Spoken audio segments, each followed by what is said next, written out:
सवेरे पाकिस्तान।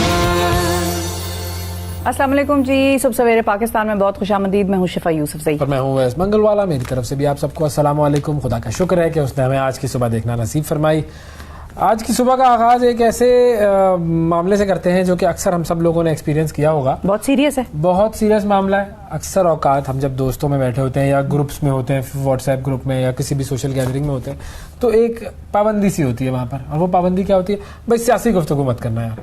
दोस्तों में ना बड़े मामला खराब होती है। हाँ, होता है। या व्हाट्सएप ग्रुपों में भाई सियासत पे बात ना करो यार, नहीं, क्योंकि हर एक का डिफरेंस ऑफ ओपिनियन होता है। वो फिर जज्बाती हो जाते हैं, लड़ना शुरू हो जाते हैं। ये भी है, सुन ले आराम से, उसका भी सुन ले, अपना भी दे दे। हमें अच्छा रिलीजन के मामले पर या रिलीजियस गुफ्तगू ना करना यार, फिर वही फड्डा हो जाएगा। हम सब जो है वो इख्तिलाफ कर लेंगे एक दूसरे से, फिर फड्डा हो जाएगा। सही है। तो ये हमें कहा जाता है, सिखाया जाता है कि भाई पॉलिटिक्स और रिलीजन इन पर गुफ्तगू जो है उससे परहेज करना। तो फिर हम ये कैसे कह दें कि भाई दो मुखालिफ सियासी जमातें जो है वो एक साथ बैठ जाएं? हाँ, जब हम नहीं बर्दाश्त कर बैठ जाएंगे ना, हमारे थोड़े को मफादात होते हैं, फिर भी वो तो अपने मफादात के लिए बैठ जाते हैं। मतलब हमें ये सिखाया जाता है कि सियासत और रिलीजन पर गुफ्तगू अवॉइड ही करो तो बेहतर है।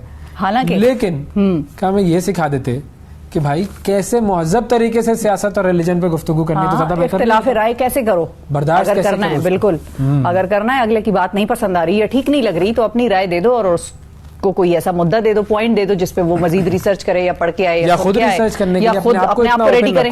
हाँ, ओपन रखें, अपने आप को रेडी रखें। तो ये चीज हम क्यों नहीं सिखाते कि मुहज़्ज़ब तरीके से गुफ्तगू करने का तरीका कार क्या है, इख्तिलाफ राय बर्दाश्त करने का तरीका क्या है, और ऊंची आवाज करने के बजाय आप कैसे नीची आवाज में भी अपनी बात कह सकते हैं। ये क्यों नहीं सिखा पाते हम लोगों को? ये मुश्किल है वैसे एक्चुअली, खुद सीखना भी और औरों को सिखाना भी। लेकिन जितनी अर्ली एज से आप बच्चों को सिखाएंगे उतनी आसानी से वो इस चीज में ढल जाएगा और फिर वो आगे जाके लोगों के साथ वो खामखा के फड्डेबाजियों में नहीं मुलविस होगा। वो फिर आगे जो है, मतलब वो होता है ना, सड़क पे खामखा दो लड़के लड़ रहे हैं, कौन क्यों लड़ रहे थे भाई? उसने खान को गाली दे दी और इसने जो है वो मियां साहब को कुछ कह दिया। तो ये चीज फिर नहीं होगी। हाँ, पक्के दोस्त होंगे और फिर जब एग्जाम, फिर दोस्ती दोबारा हो जाती है, लेकिन वो तब होती है जब एग्जाम में आगे पीछे अगर बैठे हैं तो फिर एक को कोई चीज नहीं आ रही तो कहते हैं यार बता ना, बता चल। तो इस कौम की नकल की आदत से मैं परेशान हूँ।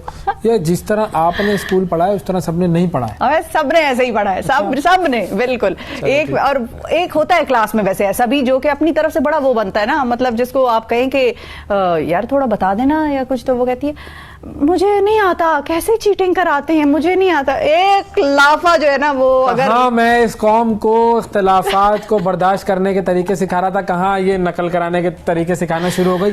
ये देखें आप, मैं कितना बड़ा और किस कदर बड़े विजन के बारे में बात करता हूँ, आप कहाँ लोगों को जो है वो, इसमें भी बड़ा विजन होता है। सब कुछ आप तैयारी करके आए हैं और आखिर में एक जगह पे आप ऐसे फंसे हैं कि उधर ही से सारी गेम पलट जाएगी। छोड़ो रहने दो, मैं ये बात नहीं कर सकता बर्दाश्त आपकी इख्तिलाफ में। मुझे 60 सेकंड न्यूज़ दिखाओ भाई। फ़लस्तीनियों को बड़ी उम्मीदें हैं, पाकिस्तान इसराइल को रोका तो जुल्म रुक सकता है। इस्माइल हनिया। हमास की गजा के तमाम महाजों पर इसराइली फौज के साथ शदीद झड़पें जारी। गजा में जंग बंद की जाए, नोबेल इनाम याफ्ता मलाला यूसुफजई का मुतालबा। मुसलमान हुक्मरानों को इसराइल को तस्लीम करने की इजाज़त नहीं दी जाएगी, मौलाना फजलुर रहमान। नवाज शरीफ की 15 साल बाद चौधरी शुजात से मुलाकात, दोनों जमातों में सीट एडजस्टमेंट पर इत्तेफाक। कौम को 8 फरवरी के इलेक्शन पर शक्कू को शुबहात नहीं होने चाहिए, निगरान वज़ीर आज़म अनवारुल्लाह काकड़। बरतानिया ने सख्त वीज़ा कवानीन का ऐलान कर दिया, अहले खाना को बरतानिया लाने के लिए कम अज़ कम उजरत 38,700 मुकर्रर, बरतानवी वज़ीर दाखिला। अमरीकी लॉस वेगास में यूनिवर्सिटी में फायरिंग, मुतअद्दिद अफराद जख्मी। पाकिस्तान समेत दुनिया भर में शहरी हवाबाजी का दिन आज मनाया जा रहा है। मौसीकी से दिल बदल कर तबलीग की तरफ आने वाले जुनैद जमशेद की आज 7वीं बरसी। यहाँ पर हमें शामिल करना है एक छोटी सी ब्रेक। आपने कहीं नहीं जाना, stay with us.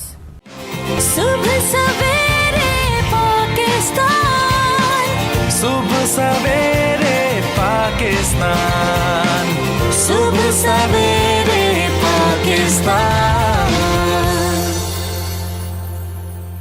Welcome back जी, सुबह सवेरे पाकिस्तान में खुशामदीद। अब बात करते हैं जी कुछ आपको दुनिया में क्या हो रहा है, अजीब यूनिक चीजें हो रही हैं, वो मैं आपको बता दूं कि कमाल हो गया भाई। अमेरिकी रियासत है जी कनेक्टिकट, पता है आपको? कनेक्टिकट, कट मार के निकल जाए तो वहां से आप कनेक्शन पकड़ लेंगे तो वो कनेक्टिकट है, ठीक है। अच्छा, आप कनेक्टिकट की है जी एक विंडम काउंटी, वहां पर कम्युनिटी सर्विसेज फराहम करने वाले इदारे के जो मुलाजमीन थे, उन्होंने 20 टन कचरे के ढेर में से खातून की शादी की अंगूठी ढूंढ के निकाल लिया है जी। बिल्कुल, ये क्या मजाक है जी? मजाक की बात नहीं है, वो गुम गई थी। वो उन्होंने बताया गया कि इदारे के एक मुलाजिम की वो कॉल मौसूल हुई जिसमें उसने बताया कि एक खातून और उनके जो शौहर हैं उनकी शादी की अंगूठी गलती से कचरे में चली गई है और वो उसको ढूंढने की दरख्वास्त कर रहे हैं। अब आप देखें कि अंगूठी गुम गई है और अगर हमारे यहाँ पर वो लोग अपने कचरे को भी इतना सीरियसली लेते हैं। कचरे को नहीं, अंगूठी को ले रहे थे। हाँ, वो ही एक ही बात है। अच्छा, अब खातून जो है उनसे उनके कचरे के थैले और कचरा देने के वक्त के हवाले से सवालात किए गए। उसके बाद सीसीटीवी फुटेज की मदद से कचरा उठाने वाली गाड़ी का पता चलाया गया कि कौन सी गाड़ी ने वहां से कचरा उठाया था। उसके बाद कचरे का थैला ढूंढा गया, फिर उसके बाद अंगूठी को तलाश करने का काम शुरू हुआ। आखिरकार 2 घंटे की मेहनत मुलाजिमीन की रंग लाई और उन्होंने खातून की शादी की अंगूठी ढूंढ निकाली। और जो विंडम जो टाउन है उसमें 2 सालों में ये तीसरा वाकया है जिसमें इदारे के मुलाजिमीन की जानिब से शादी की खोई हुई अंगूठियों को ढूंढा गया। ये तो ये बड़ा लोगों ने अब मजाक ही बना लिया ना कि अब वो ढूंढ रहे हैं, तो ये मतलब तो नहीं है कि आप लोग फेंकी जाएं। लेकिन देखें ये कितनी कमाल बात है कि वो अगर ठान ले तो हो सकता है। बिल्कुल तो हो सकता है। बिल्कुल हमारे यहाँ तो छोड़ दें, हमें यही नहीं पता आज तक कि कचरा उठाएगा कौन, किसकी जिम्मेदारी है, मैनेजमेंट की जिम्मेदारी किसकी है। कभी हम तुर्की वालों से कांटेक्ट करते हैं, कभी हम चाइना वालों से कांटेक्ट करते हैं कि खुदारा आके हमारा कचरा उठा लो, वो उठा लो। लाहौल वाला कुवत पता नहीं क्या हम करते हैं। लेकिन बहरहाल हमारे यहाँ भी वैसे कचरे से अंगूठी मिल तो जाए, लेकिन वो जाए कहाँ ये फिर अलग बात है, वो अलग कहानी है। नाजरीन ज्यादा नहीं जाते उसमें, लोग कहेंगे यार ये खामखा बैठ के बुराइयां शुरू कर देते। तो आपको मैं बताती हूँ कि बहुत सारी चीजें दुनिया में हो रही हैं और उनसे हम भी बहुत कुछ सीख सकते हैं। वैसे दुनिया का पहला ज़ेर-ए-आब मुजस्समों का पार्क बन गया है। हाँ, और पहले से ज्यादा बेहतर हो गया है। और बेसिकली हुआ ये है कि जिसके बाद वो एक बार फिर लोगों की तवज्जो का मरकज बन गया। पहले से ये मौजूद था, लेकिन इसमें ज़ाहिर है कुछ रेनोवेशन की होगी, कुछ एडिशंस सब्ट्रैक्शंस की होंगी। कैरेबियन जो हमारा मुल्क है उसका ग्रेनाडा, कैरेबियन मुल्क जो है ग्रेनाडा, हमारा कहाँ से नहीं, हमारी दुनिया का ग्रेनाडा। हाँ, तो उसमें दुनिया का पहला अंडर वाटर पार्क जो बरतानवी मुजस्मा साज है और माहिर माहौलियात जेसन डी कैरिस, जेसन उन्होंने 2006 में बनाया था। अब इस पार्क में 31 नए मुजस्मे शामिल किए गए हैं जिसकी बड़ी फुटेज आई है और बड़ी इंटरेस्टिंग वो खूबसूरत उसकी शक्ल नजर आ रही है। तो वो हमने सोचा आपसे भी हम शेयर करें। इंसानी जो शक्ल है वो भी मौजूद है मुजस्मों में। अच्छा, जजीरे के मगरबी साहिली पट्टी पर समंदर में आबी हयात के तहफ़्फ़ुज़ के, जिसको हम कहते हैं ना, एक मकाम है जो उसके लिए मुख्तस किया गया कि वो रखे गए इधर वो हुआ बनाया जाएगा और बेसिकली बनाया गया है। मकामी वजारत सियाहत जो है उसके मुताबिक इन मुजस्मों का मकसद जो है ग्रेनाडा की सकाफत और तारीख को जाहिर करना है, लोगों तक पहुंचाना है। और ग्रेनाडा में रंग बिरंगे लिबास और नकाब का भी इस्तेमाल जो है वो मकामी सकाफत का हिस्सा है। और इन मुजस्मों को भी इसी रवायात के तहत जो है वो रखा गया है, डिजाइन किया गया है। और इसे जो है मरजान कार्निवल उसके लिए तैयार किए गए, बिल्कुल है ना। हाँ, तो उस कार्निवल के लिए ये तैयार किए गए हैं, आपको नजर आ रहे हैं हमारी स्क्रीन पर चलते हुए। थोड़े से बरतानिया में बनाए गए थे, बरतानिया में इनको तामीर किया गया था। उसकी तैयारी के लिए फनकारों ने अपनी बड़ी जबरदस्त जो सारी सलाहियतें थी वो फिर उसके बाद जो है वो यहाँ पर लेकर आए। ये स्टेनलेस स्टील और पीएच समुद्री सीमेंट एक है, जिससे कि ये चीज खराब नहीं होती। बेसिकली पानी के अंदर रहने के लिए इसको ऐसा बनाया जाएगा या ऐसा बनाया गया है कि जिससे ये पानी के अंदर खराब ना हो जाए, गल ना जाए। तो वो पीएच सीमेंट जो है वो इस्तेमाल हुआ और इन्हें मसनूई जो मरजान की जो चट्टानें हैं उनके तौर पर काम करने के लिए डिजाइन किया गया। तो अच्छा, सुराख हैं, पनागाहें मौजूद हैं, तो इसमें मछलियां ऑक्टोपस ये सब आती जाती रहती हैं, बिल्कुल रह सकते हैं। ये भी पूरा उन्होंने गुजर सकती हैं, बिल्कुल जबरदस्त खूबसूरत कमाल। मजा आया ना। अंडर वाटर भाई, अंडर वाटर मुजस्मों का जाके कभी देखे अंडर वाटर। ये अंडर वाटर मुजस्मों का वो हो गया मैडम टुसाओ। हाँ, इसमें आपका मुजस्मा लगाएंगे आप। बिल्कुल सही है। अच्छा, चलो एक और यूनिक चीज मैं आपको बताता हूँ। वो क्या है? रेस्टोरेंट्स में खाना खाने के लिए आप जाती रहती हैं, आपका बड़ा शौक है, आप अकेले अकेले जाती हैं, खाना खाती हैं, बिल पता नहीं देती है मुझे नहीं पता। बिल तो मैं दे देती हूँ, लेकिन जो रेस्टोरेंट्स हैं उनमें खाना खाने के रुझानात में बड़ी तब्दीली आ रही है और जदीद तौर तरीके मुतारिफ किए जा रहे हैं और उसमें टेक्नोलॉजी का बड़ा अहम किरदार है। अब एक वीडियो सोशल मीडिया पर वायरल है, उसमें देखा जा सकता है कि एक ऑगमेंटेड रियलिटी वाला एक रेस्टोरेंट है। अच्छा, ऑगमेंटेड रियलिटी वाला। उसमें क्या होता है? खाना खाते तो है ना, हवाई तो नहीं होता? नहीं, खाते तो हैं, सकते हैं, लेकिन उसमें एक 3D सिस्टम है और 3D टेक्नोलॉजी की मदद से लोगों को मेन्यू दिखाया जाता है। उससे लोग ये तय कर सकते हैं कि वहां बैठकर उन्होंने क्या खाना है। मतलब आपके सामने वो चीज अपेयर हो जाएगी, चीज आ जाएगी, बिल्कुल आपको लगेगा वो रियल है लेकिन वो होगी नहीं, जैसे होलोग्रामिक टेक्नोलॉजी वगैरह है ना। बेसिकली समझ नहीं आ रहा कि क्या ऑर्डर करना है, जी। तो ये ऑर्डर करने में आसानी पैदा करता हाँ, है। कि आपको वो प्लेट पूरी बनी हुई आ जाएगी, उसके ऊपर वो बर्गर वगैरह जो भी है वो रखा हुआ है, आप देखें। अब आप हाथ नहीं लगा सकते उसको, ज़ाहिर हाथ लगाएंगे तो कुछ होगा लेकिन हाथ लगाने के लिए आप असली मंगवा लें, लेकिन देखकर आपको बहुत चीजें अच्छी पता चल जाएंगी, क्योंकि बाज़ औक़ात ये होता है कि जब आप नए रेस्टोरेंट्स में जाते हैं तो आप कुछ ना कुछ यू एंड अप ऑर्डरिंग कुछ ना कुछ उल्टा सीधा, वो फिर खाया पिया भी नहीं जाता। एक तो उसका नाम मुश्किल, ऊपर से डिस्क्रिप्शन में और डिस्क्रिप्शन मुश्किल, उसकी डेफिनेशन पूछने के लिए मैं तो कई मर्तबा बुलाता हूँ, भाई जरा समझा दो मुझे। बिल्कुल, या मेरा जो आसान तरीका ऑर्डर करने का वो ये है कि उनसे हम पूछ लें बेस्ट क्या मिलता है इधर। वो तो उसके लिए तो सब बेस्ट होगा, उसने तो कहानी सुना नहीं, लेकिन एक आधी चीज आप उसको बता दें, भाई आपको स्पाइसी चाहिए, पास्ता खाना है, जो भी खाना है, तो बेस्ट कौन सा है पास्ता आपका स्पाइसी, तो वो 2-4 नाम आपको बता देगा। मुश्किल चीजें करते हैं, लेकिन इससे चीज बहुत आसान हो गई। हाँ, इससे पता लग जाएगा सर्विंग कितनी होगी। वो आप नाम इतना बड़ा होता है, जब सर्विंग आती है तो उसमें 2 चपातियां ऐसी रखी हुई होती हैं, 2 छोटे छोटे ब्रेड के पीसेस और जरा सा एक पोर्शन उन्होंने बनाया हुआ होता है, उसके साथ 2 सलाद के पत्ते, ऊपर उसके 2 केचप के डॉट्स। हाँ, और वो आपको लगता है वो my God what a design. मैंने एक जगह अवैस भी था नाजरीन मेरे साथ, और 2-4 और भी लोग थे, बैठे थे। मैंने बड़ा अपनी तरफ से एक पास्ता ऑर्डर किया, और उस पास्ते की प्लेट तो बड़ी अच्छी खासी वाइट प्लेट थी। हाँ। उसमें कुल 4 पास्ते के, जो रेवियोली उस पास्ता का नाम था। हाँ। और वो 4 ऐसे फूल टाइप बने हुए थे, तो वो 4 उन्होंने प्लेट में रखे, गिन के 4, और उसके ऊपर इसी तरह की ये शशके डाले हुए थे, सॉस के नुक्ते फेंके हुए थे, और डिजाइन बना देते बिल्कुल प्लेट के। वो जब आया तो मैंने कहा भाई इससे पेट भर जाएगा।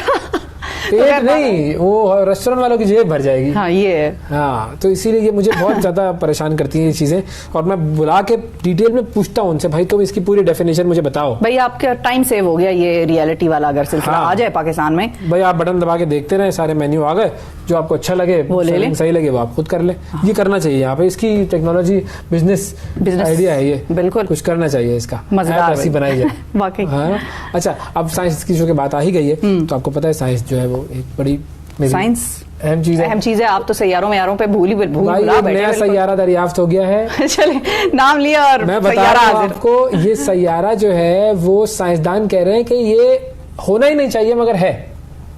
उनका क्या काम, हर चीज में बोलते हैं होना चाहिए नहीं होना चाहिए, भाई है तो बस हम उसके साथ जीना सीखें। ये सैयारा जो है बेसिकली हमारी जमीन से 13 गुना बड़ा है, हमारे सूरज से 9 गुना छोटे सितारे के गिर्द घूम रहा है। उस वजह से साइंसदान चकरा गए हैं कि भाई सैयारे का मतलब इतना बड़ा सैयारा कोई मसला नहीं है, लेकिन बहुत ठंडे बोने सितारे के गिर्द इसका घूमना ये हैरानकुन है कि भाई ये जो सैयारा है वो बड़ा है, और जो जिसके गिर्द ये घूम रहा है वो उतना बड़ा नहीं है कि उसके साइज के हिसाब से उसकी जो ग्रेविटी है उससे वो कंट्रोल हो सके। वो कह रहे हैं कि भाई ये क्या चक्कर है, भाई ऐसा कैसे हो सकता है, ऐसा तो होना ही नहीं चाहिए।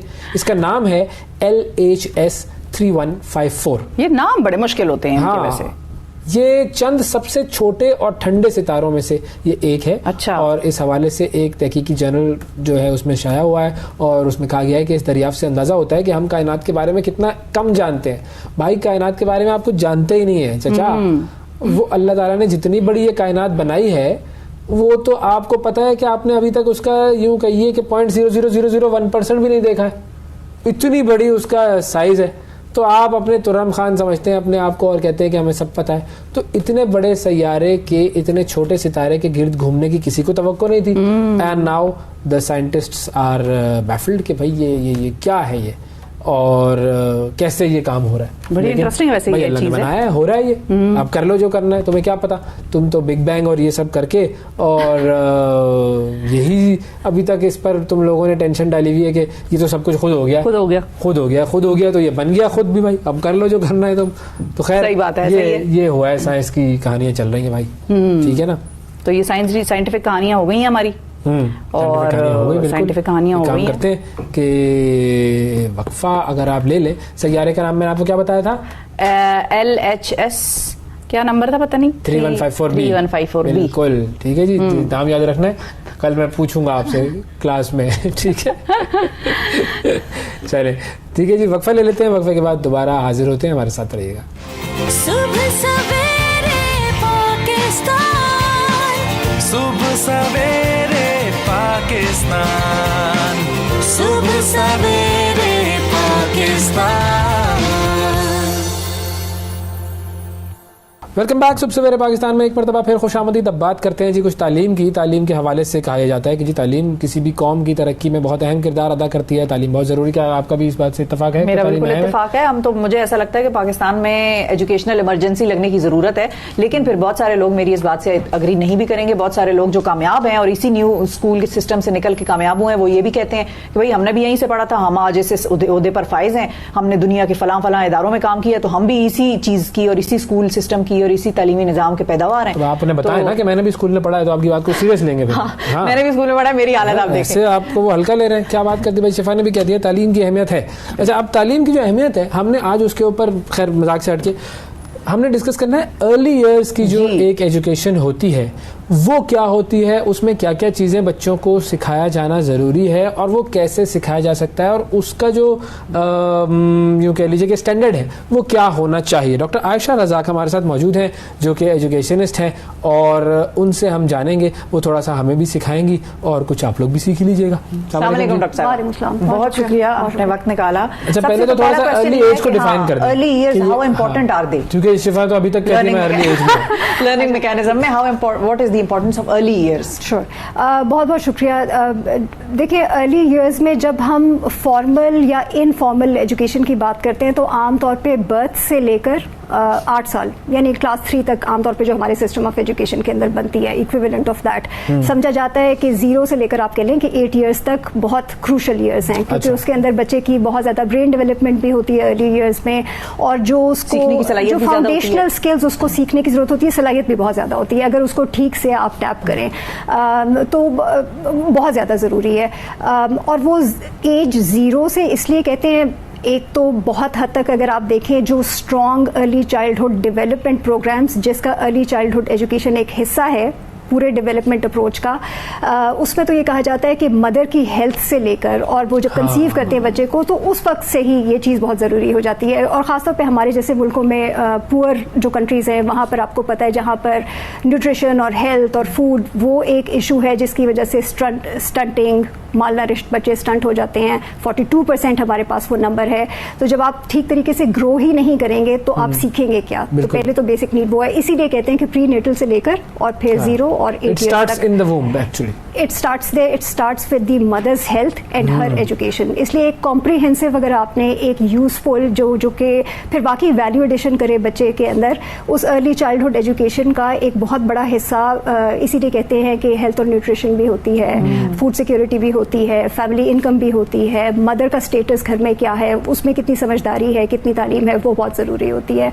तो आई थिंक वो पूरी अप्रोच को अगर लेकर चलें तो उसके अंदर ECE या अर्ली चाइल्डहुड एजुकेशन एक ज़रूरी लेकिन एक हिस्सा है। तो ओवरऑल अप्रोच पूरी आपको रखनी पड़ेगी अगर आप चाहते हैं कि बच्चा ग्रो करे अपने फुल पोटेंशियल, जो हम कहते हैं ना, हम चाहते हैं कि हमारा बच्चा फुल पोटेंशियल रीच करे अपना, तो वो उसके लिए फिर पूरी अप्रोच बहुत ज़्यादा ज़रूरी है। अच्छा, हम कुछ देर में कॉल्स भी शामिल करते हैं अपने प्रोग्राम में। अच्छा, अब हमने चूंकि अर्ली ईयर्स को डिफाइन कर दिया और उसकी एक होलिस्टिक अप्रोच की हम बात कर रहे हैं, अब हम बेसिकली जिस चीज़ को ज़्यादा डिस्कस करना चाह रहे थे मेरा ख्याल है वो ये कि अब एक बच्चा जो है वो पैदा हो गया है, is here in front of us in the world. अब उसको शुरू के ये जो 8 साल आपने बताया उसमें क्या क्या सिखाया जाना ज़रूरी है और वो सिखाने के लिए तरीक़ाकार क्या होगा? देखिए, अच्छा, और इसमें थोड़ा सा डिफरेंस ये आ जाता है कि डेवलप्ड सिस्टम्स थोड़े से ज़्यादा अमीर ममालिक और जैसे कह लें कि हम जैसे थोड़े से स्ट्रगलिंग जो सोसाइटीज़ हैं वहाँ पे ज़रा फ़र्क आ जाएगा। क्योंकि वैसे तो कहने को 0 से 3 ईयर्स की उम्र तक, 3 साल की उम्र तक बच्चे का 80% तकरीबन दिमाग ग्रो कर जाता है।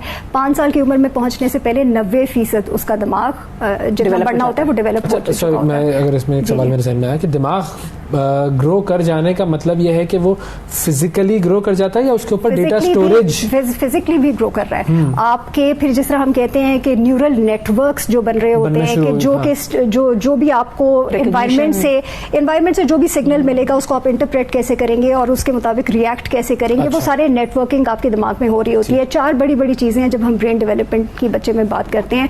सो आपको पता है कि वो जो मूवमेंट से रिलेटेड है, मोटर स्किल से रिलेटेड है, फिजिकल एक जो डेवलपमेंट है वो भी उस ब्रेन डेवलपमेंट का हिस्सा है। लैंग्वेज स्किल्स, बच्चा अगर आप देखें तो बिल्कुल वो छोटा सा चंद महीने का होता है तो वो थोड़ा बहुत आपसे कम्युनिकेट चाहे वो सिर्फ साउंड से करे, वो करना शुरू कर देता है, रिएक्शन देना शुरू कर देता है। वो फिर ओवर टाइम ज़ाहिर है उसमें वर्ड्स ऐड हो जाते हैं, वोकैबुलरी ऐड हो जाती है। सो फिजिकल हो गया, मूवमेंट हो गई, लैंग्वेज हो गया, इमोशनल रिएक्शन या इमोशनली वो किस तरह से आपको एक तो आपके साथ रिलेशनशिप को वो कैसे एडजस्ट करता है उसके साथ, और फिर रिएक्ट कैसे करता है उस सिग्नल्स के मुताबिक, और फिर एक वो सोशल साइड ऑफ थिंग्स के इंटरपर्सनल रिलेशनशिप्स और इस किस्म की चीज़ें। अब ये सारी चीज़ें ओवर टाइम, ये तो ब्रेन डेवलपमेंट आप कह रहे हैं कि बिल्कुल एक इनिशियल जो हमने बात की, फिर ये चीज़ फाउंडेशन बनती है ऑफ मोर कॉम्प्लेक्स थिंकिंग या मोर कॉम्प्लेक्स ब्रेन डेवलपमेंट, जिसके अंदर फिर बच्चे की motivation to explore, be curious, those kinds of things, to be able to focus, ताकि आप चीज़ों पे फोकस नहीं करेंगे। हमें पता है जब प्री स्कूल में बच्चे जाते हैं, किंडरगार्टन में, बहुत ज़्यादा दफ़ा टीचर्स कहते हैं कि बच्चा फोकस नहीं कर सकता, तो फोकस नहीं करेगा तो सीखेगा कैसे? तो वो फाउंडेशनल स्किल बड़ी ज़रूरी है, ब्रेन डेवलपमेंट का हिस्सा है।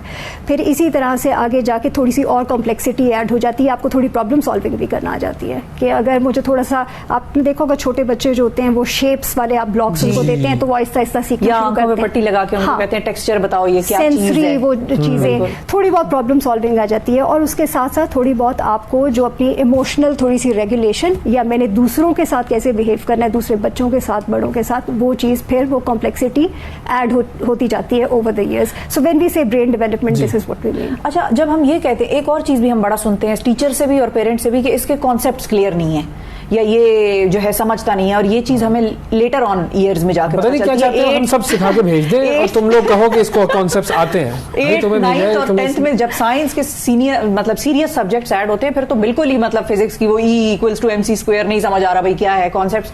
तो ऐसा क्या होता है बच्चे में कि उसके कॉन्सेप्ट्स क्लियर नहीं होते, और वो चीज जो भी हो रही है उसके साथ जिसकी वजह से उसके कॉन्सेप्ट्स नहीं क्लियर हो रहे, उसके और क्या साइड इफेक्ट्स या कॉन्सिक्वेंसेज हैं जो लेटर ऑन जाके वो खुद भी शायद एक्सप्लोर करेगा? अच्छा शिल्पा, ये तो एक बात आपने कहा ना कि अच्छा हायर लेवल पे जाके भी आपको नजर आता है कि बच्चों के अंदर, देखिए एक बात तो तय है, बहुत सारी रिसर्च ये कहती है कि जब आप अर्ली चाइल्डहुड एजुकेशन लेकिन क्वालिटी की प्रोवाइड करते हैं, तो फिर आप एक तो ये कि अर्ली ईयर्स में ज़्यादा बच्चे को कैपेबल बना रहे हैं कि वो सक्सेसफुल होगा, यानी कि जब वो ग्रेड फॉर एग्जांपल 1 में होगा या 2 में होगा या 3, तो वो शायद उन बच्चों से ज़रा ज़्यादा सक्सेसफुल या ज़्यादा वेल एडजस्टेड होगा जो नहीं गए अर्ली या क्वालिटी अर्ली चाइल्डहुड एजुकेशन उनकी ज़िंदगी का हिस्सा नहीं रही। अब इसके अंदर जाहिर है थोड़ा सा वो वेल्थ वाला फैक्टर भी आ जाता है। देखिए ये जो अर्ली चाइल्डहुड एजुकेशन है ना, खासतौर पे 3 से 5 साल की उम्र तक के बच्चों के लिए, आपको पता है ये थोड़ा पैसों वाला काम है, कंसिडरिंग के, और ये इसलिए कंपल्सरी भी नहीं है, बहुत सारी जगहों पे मैंडेटोरी नहीं है। हमारे भी आप देखें तो हम कहते हैं ना 5 से 16 साल की उम्र के बच्चों की तालीम स्टेट का वो है,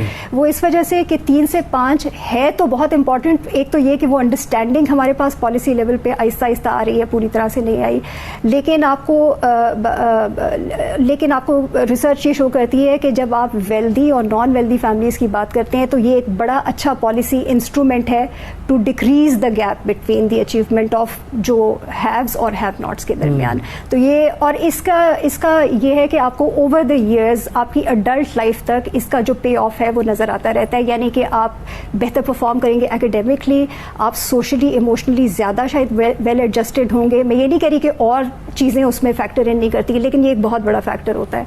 आप शायद अगले जो आप जिस तरह कह रही हैं, आगे स्कूल में जाकर ज़रा ज़्यादा आपको मेहनत करने की या ज़्यादा बेहतर तरीके से फोकस करने की आपको आदत होगी, आप इनकम ज़्यादा जनरेट शायद अपने लिए कर सकेंगे, अपनी कम्युनिटीज़ में, अपनी सोसाइटीज़ में आप ज़्यादा कॉन्ट्रीब्यूट कर सकेंगे। बल्कि शायद मैं कहीं फिगर देख रही थी कि अगर आप एक अच्छी आपने अपनी सोसाइटी में अच्छी अर्ली चाइल्डहुड एजुकेशन प्रोवाइड करते हो तो आपके GDP पे तकरीबन शायद 10% का फर्क पड़ता है। मतलब बेसिकली जिसको अगर हम समराइज करें तो ये कि अगर आप अमीर हैं तो आपके बच्चे की जो इनिशियल 3 to 5 years की जो एज में सीखना और डेवलपमेंट है उसके ऊपर आप ज़्यादा इन्वेस्ट कर सकेंगे, तो वो ज़्यादा डेवलप होगा और वो आगे जाके है क्या, क्योंकि ये तो वो एज है जिसमें बच्चे घरों पे ज्यादा होते हैं और बहुत सारे पेरेंट्स ये कहते हैं कि भाई बच्चे को एक ऐसी उम्र में स्कूल भेजें कि जहाँ पे वो माँ को ना मिस करे, वो बॉन्डिंग उसकी माँ से पहले डेवलप हो जाए और फिर बाद में।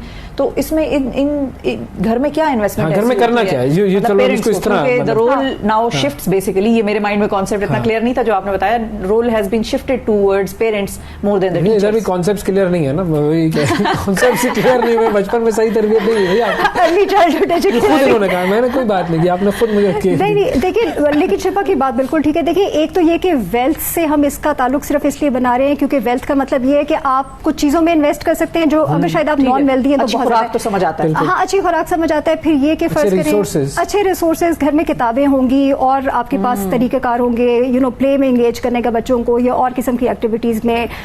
शायद आप और बच्चों के साथ प्ले डेट्स ऑर्गेनाइज कर लेते हैं, वो सोशल स्किल्स। तो आपने देखा होगा बहुत सारी फैमिलीज, इवन हम भी 3 से 5 साल की उम्र में ECE नहीं गए थे क्योंकि जमाने में या आजकल भी मदर्स इन्वॉल्व होती थी अपने बच्चों के साथ। एक ये बहुत इंपॉर्टेंट एलिमेंट होता है, चाहे आप घर पे कजन्स के साथ इतने कजन्स होते थे कि वो प्ले डेट ही हो जाती थी, सारी उम्र ही प्ले डेट बहुत ज्यादा सीख लेते थे और इमोशनल रेगुलेशन। लेकिन देखिए, अच्छा जो ECE programme, and I will come back to आपका जो सवाल है, लेकिन उससे पहले ये कि अच्छा ECE प्रोग्राम ना कभी भी कम्युनिटी और पेरेंटल इन्वॉल्वमेंट के बगैर कामयाब नहीं होता। सो आपको मदर्स को उसमें भी एंगेज करना है, पेरेंट्स को आपने उसमें भी एंगेज करना है। फर्क सिर्फ इतना सा है कि अगर आप पढ़े लिखे, मैं वेल्दी से ज्यादा कहूंगी कि पढ़े लिखे और इंगेज्ड और ऐसे पेरेंट्स जो अपने बच्चों को बस पैदा करके छोड़ नहीं देते कि ये खुद ही सीख लेगा या स्कूल सिखा देगा। इसीलिए वो हम आजकल, आपको पता होगा, हम ये कहते हैं कि माशरे में तमीज क्यों नहीं नजर आ रही या टॉलरेंस क्यों नहीं नजर, ये एथिक्स क्यों नहीं नजर आ रही, क्योंकि वो आप घरों से सीखते हैं। बिल्कुल, वो आप घरों से सीखते थे किसी जमाने में। हम सब ने घर से राइट क्या है, रॉन्ग क्या है, वो सीखा हुआ है। लेकिन अब अनफॉर्चुनेटली पॉपुलेशन भी इंक्रीज हो गई है, पेरेंट्स के पास टाइम भी नहीं है, पॉवर्टी भी है, लॉट ऑफ कमाना भी है। आप बच्चे को कहीं पीछे छोड़ देते हैं और फिर आप ये समझते हैं कि अब ये स्कूल की जिम्मेदारी है। लेकिन ये जिम्मेदारी आप सिर्फ उन पे नहीं छोड़ सकते, आपको खुद भी कुछ करना। हम फिर इन दोनों चीजों को, इन दोनों एरियाज को डिस्कस कर लेंगे कि घर पे क्या करना है हमने और टीचर्स का काम क्या है। एक कॉलर भी हमारे साथ, आयशा है इस्लामाबाद से। अस्सलाम वालेकुम। वालेकुम अस्सलाम। मेरा सवाल ये है कि बहुत सारे बच्चे ऐसे होते हैं जिनको इब्तदाई एज में पढ़ने लिखने में मुश्किलात होती हैं, या फॉर एग्जांपल मेरी अपनी भतीजी है, उसको डाउन सिंड्रोम है। अच्छा, तो वो पढ़ लिखना उसको बहुत मुश्किल होता है। तो ऐसे बच्चों के लिए, उनको सिखाने के लिए किन चीजों पे फोकस ज्यादा करना चाहिए? ये बिल्कुल अलग डोमेन है वैसे ये, लेकिन and maybe I am not the right person to answer that question. लेकिन उनकी बात बिल्कुल ठीक है। देखिए, हम अर्ली चाइल्ड, अदरवाइज डॉक्टर साहबा बहुत सारे बच्चे ऐसे भी हैं जो नॉर्मल होते हैं बिल्कुल, लेकिन वो स्लो होंगे, वो पिक स्लो कर रहे होंगे या वो बात स्पीच नहीं कर रहे होंगे। बहुत सारी चीजें आम लोगों में भी थोड़ी स्लो होती है। और मेरे ख्याल में इसीलिए वो जो हम पहले बात कर रहे थे ना, उनकी बात का कनेक्शन इस बात से जरूर है कि जो मैं कह रही थी कि जो आपकी अप्रोच है बेसिकली वो होलिस्टिक होनी चाहिए, यानी हेल्थ या डायग्नोसिस। बच्चे को कोई इस किस्म का मसला तो नहीं जिसकी वजह से उसको स्पेशलाइज थोड़ी सी अटेंशन की जरूरत है, वो फिर चीज उसमें बहुत जरूरी हो जाती है। अब उन्हें, वो पढ़े लिखे होंगे, उन्हें पता होगा, बच्चे डायग्नोज हो गया होगा कि इसको ये सिंड्रोम है। बहुत सारे बच्चों को पता ही नहीं चलता। और ये तो शायद, आई एम सॉरी कि मैं कॉलर की बात का डायरेक्टली शायद नहीं, लेकिन इनडायरेक्टली जवाब ये दूंगी कि then you need to find help. एक तो ये कि पहले डायग्नोज कर सकें। हमारे पास तो बच्चों की आई साइट का मसला डिटेक्ट नहीं होता, हियरिंग का मसला डिटेक्ट नहीं होता, जो इसी का हिस्सा होता है। बहुत सारे बच्चे, और ये देखा गया मुख्तलिफ ममालिक में एक्सपेरिमेंटल रिसर्च की गई है जिसमें नजर आता है कि वो बच्चे को सिर्फ ग्लासेस लगने से उसकी लर्निंग कहाँ से कहाँ पहुंच गई, या सिर्फ उसकी, अगर आपने वो हियरिंग का मसला हल कर लिया सिर्फ इतना करके कि उसको क्लास के फ्रंट पे बिठा दिया, बैक पे बिठाने की बजाय, तो उससे उसकी लर्निंग कितनी जल्दी और वो कॉन्सेंट्रेट करने लग पड़ा। तो स्कूलों ने स्पेशल टीचर्स रखे हुए हैं और आप बच्चों को क्लास में आइडेंटिफाई करते हैं ये वीक लर्नर है, फिर वो कहते हैं मुख्तलिफ टर्मिनोलॉजीज, इसको ADHD है, इसको BC समथिंग कुछ XYZ है, और फिर वो कहते हैं जी इनको इसके पास लगा दें तो वो ज्यादा पैसे ले लेंगे फिर। और अवेस वो बहुत अनफॉर्चुनेट है क्योंकि बहुत सारे बच्चे ऐसे हैं जिनको फर्स्ट करें कोई इस तरह की स्पेशल नीड्स हैं भी, तो वो एडजस्ट हो सकते हैं मेन स्ट्रीम क्लासरूम्स में और टीचर्स के साथ, अगर वो ट्रेंड हो और अगर उन्हें पता हो कि इनको किस तरह से मैंने केटर करना है। हर बच्चे को जिसको कोई आप समझ लें कि थोड़ी स्पेशलाइज्ड अटेंशन की जरूरत है, उसका मतलब ये नहीं कि उसका स्कूल सेपरेट कर दें जो हमारे पास होता है। जी, हम तो बिल्कुल एक, और फिर वो उसमें सारा मॉनिटरी चीज भी आ जाती है। अच्छा, हमने अब डिस्कस करना है कि घर पे क्या करें, ये एक सबसे इम्पोर्टेंट चीज है। और कि ना करने का कंसीक्वेंस? सो देखिए, सबसे पहले तो ये कि मेरे ख्याल में वो हेल्थ और न्यूट्रिशन वगैरह वो चीज़ें तो गिवन है, वो आप अपने बच्चों को अच्छा खिलाएं, इस तरह की चीज़ें खिलाएं जिसके अंदर आयरन, विटामिन्स, माइक्रो न्यूट्रिएंट्स, क्योंकि सिर्फ कार्ब्स खिलाना या वो खिलाना उससे बच्चे का, ये सारी चीज़ें मैं इसलिए सॉरी कह रही हूँ बिकॉज रिसर्च हैज़ शोन कि इन चीज़ों से फर्क पड़ता है। हम अपने बच्चे को बेशक पेट भर के सारा दिन रखें, लेकिन अगर आप उसको वो चीज़ें नहीं खिला रहे जिससे उसकी ब्रेन डेवलपमेंट होनी है या जिससे वो फोकस करे, आयरन जिसे हम कहते हैं, माइक्रो न्यूट्रिएंट्स, तो उसका फायदा नहीं है। उसके अलावा देखें, जिस तरह हमने वो 4 चीज़ों की बात की कि फिजिकल डेवलपमेंट हो रही है ब्रेन की, लैंग्वेज एक्विजिशन हो रही है, इमोशनल रेगुलेशन हो रही है, उसको सोशल स्किल्स भी साथ में आ रही हैं, तो फिर इसका मतलब ये है कि आपको इन चारों डोमेन्स को डेवलप करने में पेरेंट को इन्वॉल्व होना है।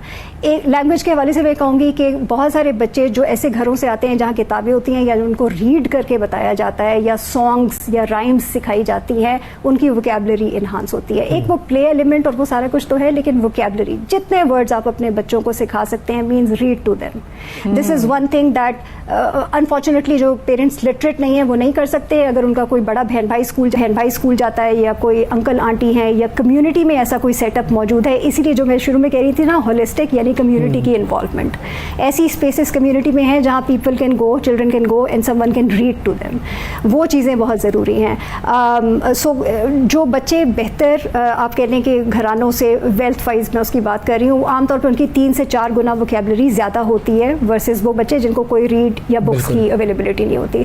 बच्चों को फिजिकल मूवमेंट करवाएं, जिसे हम कहते हैं ना मोटर स्किल डेवलपमेंट। जब किंडरगार्टन में या क्लास 1 में बच्चा जाएगा, उसको पेंसिल पकड़ना या पेन पकड़ना इज अ स्किल जो कि बच्चे को नहीं आती है, लेकिन वो और एक खास एज में खुद ही आ जाता है। हम कहते हैं 3 साल का है मगर इसको सिखाओ भाई जल्दी जल्दी, जबरदस्ती ना सिखाएं आप पहले। लेकिन जो बाकी हम कहते हैं ना कि मोटर स्किल्स हैं, जैसे फर्ज करें, जैसे आपने देखा होगा वो बच्चे वो एक छोटी सी टॉय व्हील कार उसको वो चला रहे होते हैं, बच्चों को अपने हाथ इस्तेमाल करने दें। ठीक है, पेंसिल बेशक वो नहीं पकड़ेंगे अभी, लेकिन आप उनको हाथ इस्तेमाल, सो उनकी वो थोड़ी सी मूवमेंट, उनकी फिजिकल स्किल्स, अपने आप को बैलेंस करना, ये सारी चीज़ें सिखाएं through play, through other activities. ये पेरेंट्स कर सकते हैं, चाहे पढ़े लिखे हों या ना पढ़े लिखे हों। इमोशनल रेगुलेशन, आप बच्चे को रिस्पॉन्ड कैसे करते हैं जब कुछ हो जाता है, आप उसको, अब याद रखें हमने ब्रेन डेवलपमेंट की बात की थी, इसका मतलब ये है कि बच्चे के न्यूरल नेटवर्क्स भी बन रहे हैं, न्यूरल सर्किट्स बन रहे हैं। इसका मतलब ये है कि कोई वाकया हुआ है और किसी बड़े ने उस पर, बच्चे के हाथ से ग्लास छूट गया, किसी बड़े ने उस पर रिएक्ट किया और चीखा, धाड़ के, चीख के और ये करके उस पर रिएक्ट किया। बच्चे का एक ख़ास रिएक्शन होगा, और ज़ाहिर कोई बहुत ज़्यादा पॉजिटिव रिएक्शन नहीं होगा, और वो उसके मुताबिक उसके दिमाग में आ जाएगा कि मुझसे कोई गलती होती है तो this is how the adult is going to react, और मुझे उसके या मुझे शट डाउन हो जाना है या मुझे रोना है या मुझे जो मर्जी करना है। वर्सेस एक पॉजिटिव उसका थोड़ा सा, ये नहीं मैं कहती कि ग्लास तोड़े तो इनकरेज करें उसे, लेकिन एक तरीका होना चाहिए, क्योंकि बच्चा वो न्यूरल नेटवर्क्स बना लेगा, उसको पता होगा कि ये वाकया होगा, इस तरह की कोई चीज़ होगी तो ये रिएक्शन आएगा और मेरा रिएक्शन उसके बदले में क्या होना चाहिए। पेरेंट मैनेज कर सकता है, मुझे पता है हम सारे स्ट्रेस्ड होते हैं, I am a parent my self, I am not, ये करना है, वरना मेरी तरह गिल्टी पेरेंट होंगे कुछ सालों के बाद, आपको होगा कि मैंने ऐसा क्यों किया था जब मेरा बच्चा ग्रो कर रहा था। अच्छा, सो इमोशनली रेगुलेट करें। कॉलर भी है जी, सज्जाद साहब फैसलाबाद से। वालेकुम सलाम सर, फरमाइए। सर मेरा सवाल है मैम से, मेरा बेटा है 10 साल का और वो अभी तक माइनस प्लस और मल्टीप्लिकेशन भी नहीं कर पा रहा होता, उसमें इसको डिफिकल्टी होती है। जिससे डिस्कस करें वो कहते हैं इसकी बेस सही नहीं बनी हुई। बेस के लिए समझ नहीं आता उसका क्या करें इलाज, उसका उसको कैसे करें, 4th क्लास में है वो। लेकिन ऑब्वियसली मुझे ये नहीं पता कि बच्चे को सिर्फ ये वजह है कि मैथ पसंद नहीं है, मैथ सही से सीखा नहीं है बचपन से, या कोई और मसला है। ऑब्वियसली इट्स डिफिकल्ट टू से, लेकिन अगर फर्ज करें कोई और मसला नहीं है और सिर्फ आपको ये लग रहा है कि फॉर सम रीज़न मैथ इसकी कमज़ोर है, go back to the basics. देखें, जो हमें मेरे ख्याल में 4th क्लास उन्होंने बच्चे को कहा है, हमारे पास बहुत सारे बच्चे, अगर आप फिगर्स भी देखें तो आपको नजर आता है कि जो बच्चा 4th ग्रेड लेवल पे, वो शायद 2nd ग्रेड लेवल पे परफॉर्म कर रहा है। तो एक तो ये चीज समझने की जरूरत है पेरेंट्स को कि their child is not alone, आपका बच्चा अकेला नहीं है, लेकिन हाँ उसे हेल्प की जरूरत है। और ये जो गैप है, अगर आपने उसको फाउंडेशन, अगर उसे ग्रेड 4 नहीं आता, क्या उसे ग्रेड 3 की स्किल्स आती हैं या नहीं, अगर ग्रेड 3 की स्किल्स नहीं आती, क्या उसे ग्रेड 2 की स्किल्स आती हैं या नहीं। फर्ज करें अगर आपका बच्चा लेट से बहुत खराब हालात में है और इस वक्त ग्रेड 2 की स्किल लेवल के ऊपर है, स्टार्ट देयर, रिपीट कर लें, 3 महीने लगाएं और रिपीट बेशक आप क्लास ना करवाएं, एक्स्ट्रा हेल्प, गेट हिम और हर एक्स्ट्रा हेल्प। आप खुद अगर घर में पढ़ा सकते हैं इस एज के बच्चे को तो खुद पढ़ा ही सकते हैं, पेरेंट्स या किसी और को इन्वॉल्व कर ले, लेकिन वो जो गैप है उसको रिजॉल्व करने की कोशिश करें, because this is going to accumulate. Burden भी ना बना दें उसके ऊपर कि बस तो हर वक्त एक्सटर्नल हेल्प लेके पूरा दिन ही उसका उसमें। लेकिन ये याद रखिए कि अगर आप पिछले गैप हल नहीं करेंगे ना तो ये चीज बिल्डअप होती जाएगी, ऐसा नहीं होगा कि 5th में वो बेहतर हो जाएगा। अच्छा, अब ये हमने बात की कि भाई घर पे हमने क्या काम करना है, जो आपने 4 डोमेन्स की बात की, ये हो गया सिलसिला 5 साल तक की उम्र तकरीबन, जिसमें हमारे यहाँ पर बच्चे स्कूल जाना चाहिए आइडियली, हम तो खैर पैदा होते मतलब ये कि आप किंडरगार्टन 1 उसके बाद शुरू हो जाती है। हाँ।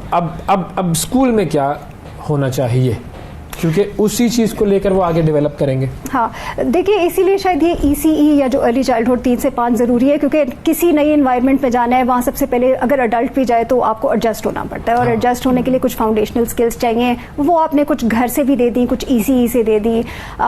एक तो ना सिर्फ ये कि छोटे बच्चे ने स्कूल जाना है, बल्कि वहाँ एडजस्ट भी करना है, और फिर उससे कुछ एक्सपेक्टेशंस भी हैं कि अब तुमने परफॉर्म भी थोड़ा बहुत जो भी उस लिहाज से वो करना है। ये सबसे बड़ा प्रॉब्लम है। ये हम 90% लेना है और ना 89 आ गया तो नहीं भाई 90 होना चाहिए। की तरह अगर आप हो तो ये 2% करके बेटा आप तो नालायक है। तो ये किसी और ने तो ये 2% लिए होंगे ना, आपने नहीं लिए।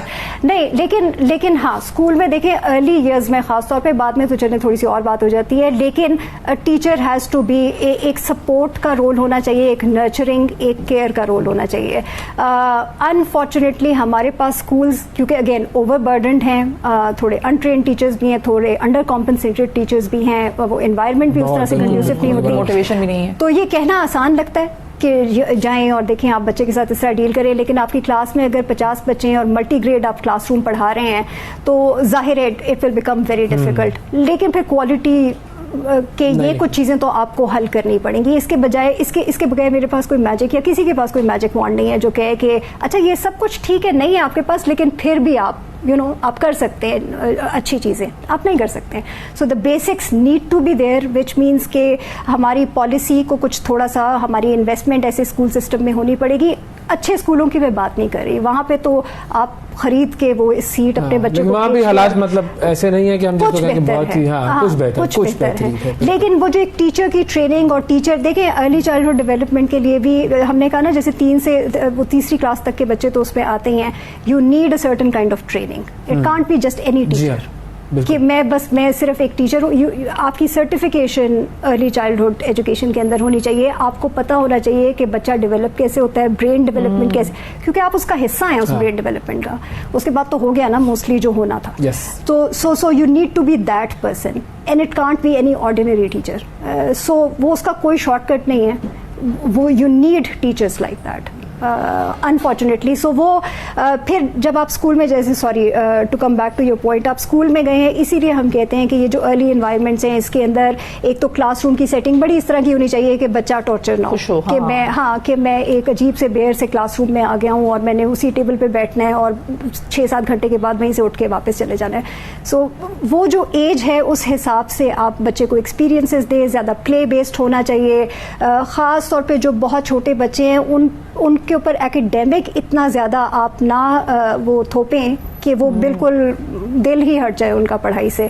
सो focus on things that are important at that age, और वो आप थ्रू प्ले कर सकते हैं। फॉर्चुनेटली वो इतनी आसान चीज़ें होती हैं कि थ्रू प्ले एडजस्ट हो सकती हैं। Reading is very very important, क्योंकि रीडिंग हमारे पास एक इशू है। उनके अंदर बुक्स पढ़ने का शौक पैदा करें। इसीलिए हम कहते हैं कि जो अर्ली चाइल्डहुड क्लासरूम्स होती हैं उसके अंदर छोटे से लाइब्रेरी के कॉर्नर्स क्लास में बने होते हैं, ना सिर्फ एक स्कूल लाइब्रेरी बल्कि क्लास में भी, क्योंकि you want children to be able to, उसमें बुक्स चाहे वो डोनेशन से आएँ चाहे आप खरीद कर लाएं, लेकिन चेंज करते रहें, बच्चों को बुक्स पिक करते रहें, स्टोरी टाइम्स करें, और जितना आप बच्चों को माहौल के अंदर थ्रू प्ले वो सिखा सकते हैं वो उतना ज़्यादा ज़रूरी है। आउटडोर्स काफ़ी सारा उनको टाइम मौका दें, एक्सप्लोर करें, चाहे जैसा मर्जी स्कूल है। और ये कुछ चीज़ें हैं जो मेरे ख्याल में हमारे पास ज़रूरी हैं और हो सकती हैं किसी हद तक। इतनी कोई इसमें रॉकेट साइंस नहीं है, बट डिपेंड्स कि आपका वो विजन होना चाहिए और आपको पता होना चाहिए कि हमने क्या करना है। के ऊपर ज्यादा जोर दें, बाकी चीजें बच्चा सीख ही लेता है। एक दफा आपको पढ़ना आ जाता है, सही से उसको समझना आ जाता है। हमारे पास तो कहते हैं ना कि 80% बच्चे लर्निंग पुअर है, यानी कि उनको 10 साल की उम्र तक वो टेक्स्ट देख अगर पढ़ भी लेंगे तो उन्हें समझ नहीं आती। तो वो इसका मतलब क्या है? इसका मतलब ये है कि हमारे पास तो 10 साल की उम्र तक इशू ये है कि basically teach them how to read. सबसे बड़ा इशू यही है जी, teaching them how to read, और हमें बेसिक्स की तरफ जाके उनको ही सही करना होगा। बहुत शुक्रिया अदा करेंगे जी जब आपका वक्त दिया आपने, वेरी इंफॉर्मेटिव सेशन। और वक्फा लेते हैं नाज़रीन, वक्फे के बाद दोबारा आपसे मुलाकात करेंगे, हमारे साथ रहिएगा। सुबह सवेरे पाकिस्तान। वेलकम बैक जी। आलमी बैंक के नायब सदर हैं मार्टिन रेजर। उन्होंने पाकिस्तान के दौरे के दौरान कुछ मुआशी इबाम का जिक्र किया और बड़ी एक स्ट्रॉन्ग स्टेटमेंट जो है वो उनकी तरफ से आई कि पाकिस्तान को अपनी अशराफियत से जान छुड़ानी है, जिसका मतलब लुब्बे लुबाब जो है वो इसी जुमले में आपको नजर आ जाएगा। उन्होंने पाकिस्तानी मईशत को दरपेश बुनियादी चैलेंजेस का जिक्र किया, उनमें बच्चों के दिमाग का ना बढ़ना जिसको हम चाइल्ड स्टंटिंग कहते हैं, मालियाती इस्तेहकाम, निजी शोबे की तरक्की, तवानाई, गुर्बत, बहुत सारे रिलेटेड फैक्टर्स जो हमारी मईशत को चलाने में काम करते हैं उनका उन्होंने जिक्र किया। उन्होंने सनतकारों की सब्सिडी, जागीरदारों के टैक्स ना देने और रियल एस्टेट में सरमायाकारी करने वालों के जो कम टैक्स अदायगी है उसके हवाले से भी उन्होंने बड़ा जिक्र किया। लेकिन ये जो एक मेन जुमला उन्होंने कहा कि अशराफिया से पाकिस्तान को जान छुड़ानी है, ये कैसे मुमकिन होगा? इस पर एक बड़ा थॉरो आर्टिकल लिखा सैयद नय्यरुद्दीन अहमद साहब ने, जो कि पॉलिटिकल कमेंटेटर भी हैं, लिखते भी हैं बहुत अच्छे आर्टिकल्स, और इन्होंने अपने आर्टिकल में कुछ रास्ते बताए हैं कि जिससे पाकिस्तान की अशराफिया से हम जान छुड़ा सकते हैं। लेकिन मेरा सवाल सर से यही है कि सर अशराफिया तो है और अशराफिया तो होगी। अशराफिया is not a part of, मतलब is not one person individually, हम उसको नहीं देख सकते, वो एक पूरा सिस्टम है जो हमारे यहाँ अशराफिया ही चला रही है और अशराफिया ही चलाएगी। तो ये कैसे मुमकिन होगा, ये हम जानेंगे सैयद नय्यरुद्दीन अहमद साहब से। अस्सलाम वालेकुम सर। जी थैंक यू सर, बहुत शुक्रिया बहुत शुक्रिया सर, आपने प्रोग्राम के लिए वक्त निकाला। हम यहीं से आगाज़ कर लेते हैं कि अशराफिया तो है, अशराफिया तो होगा, लेकिन जो वर्ल्ड बैंक के वाइस प्रेसिडेंट ने बात की और जो बात आपने अपने आर्टिकल में की, अशराफिया इस मुल्क को खा रही है आसान अल्फाज में। How to solve this problem? देखिए, ये प्रॉब्लम सॉल्व करने के लिए कई तरीक़े हैं और मुल्क को आगे ले जाना जो है वो दो बड़े उसूलों पे मुल्क चले तो आगे चलेगा। एक तो ये है कि रूल ऑफ लॉ, जो लॉ है वो अशराफिया के लिए भी वही हो जो एक गरीब आदमी के लिए, तो फिर सारी चीज़ें ऑटोमेटिक अपने मकाम पे बैठ जाएंगी। और दूसरा ये है कि सिलेक्शन ऑन मेरिट, मेरिट अगर होगा तो मेरिटोक्रेसी जो है यही आपके मुल्क को आगे ले जा सकती है। ये दो चीज़ें बेसिक हैं जिसको अगर हम अपना जिसे कहते हैं कार्डिनल रूल बना लें तो पाकिस्तान के सारे मसाइल हल हो जाएंगे। लेकिन तो सर यही चीज़ तो अशराफिया जो है वो नहीं चाहती और वो करने भी नहीं देंगे। मतलब अशराफिया खुद कवानीन बनाते हैं तो जाहिर है अपने खिलाफ तो कोई कानून नहीं बनाएगा। अशराफिया खुद जो है वो चाहते हैं कि कंट्रोल रहे इदारों पर उनका, तो वो अपने बंदों को वहाँ बिठाते हैं, मेरिट को धज्जियाँ बिखेरते हैं, तो वो तो खुद नहीं करेंगे ऐसा। जी, इसके करने के लिए कोई मुल्क में ऐसा हमें लीडर चाहिए जो मुल्क को एक तरह से रीऑर्गेनाइज करे। और मुल्क जिस तरह चल रहा है, ये जिसे कहते हैं ना अपसाइड डाउन, उस तरह नहीं चलेगा, ये डाउन साइड अप चलाना पड़ेगा। और आप ये देख लेंगे पंजाब की अगर मिसाल लें तो ये 12 करोड़ का सूबा है तकरीबन, और आप ये देखें कि इसमें इतनी आबादी है कि जर्मनी जो है वो तकरीबन 8 से 10 करोड़ की आबादी, जर्मनी से बड़ा ये एक सूबा है।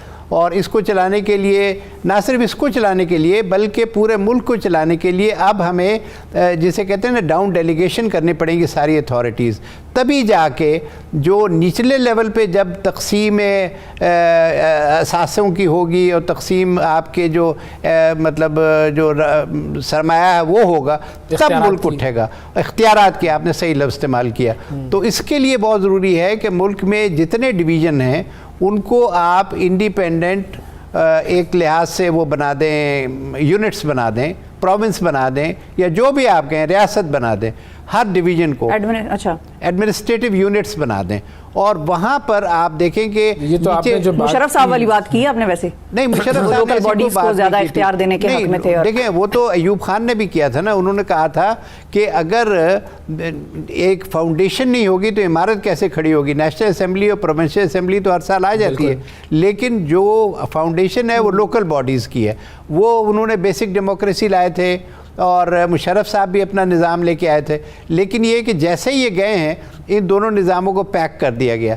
हमें वो निज़ाम चाहिए जो परमानेंट हो, और परमानेंट नेशनल असेंबली या प्रोविंशियल असेंबली सिर्फ हमें नजर आ रही है।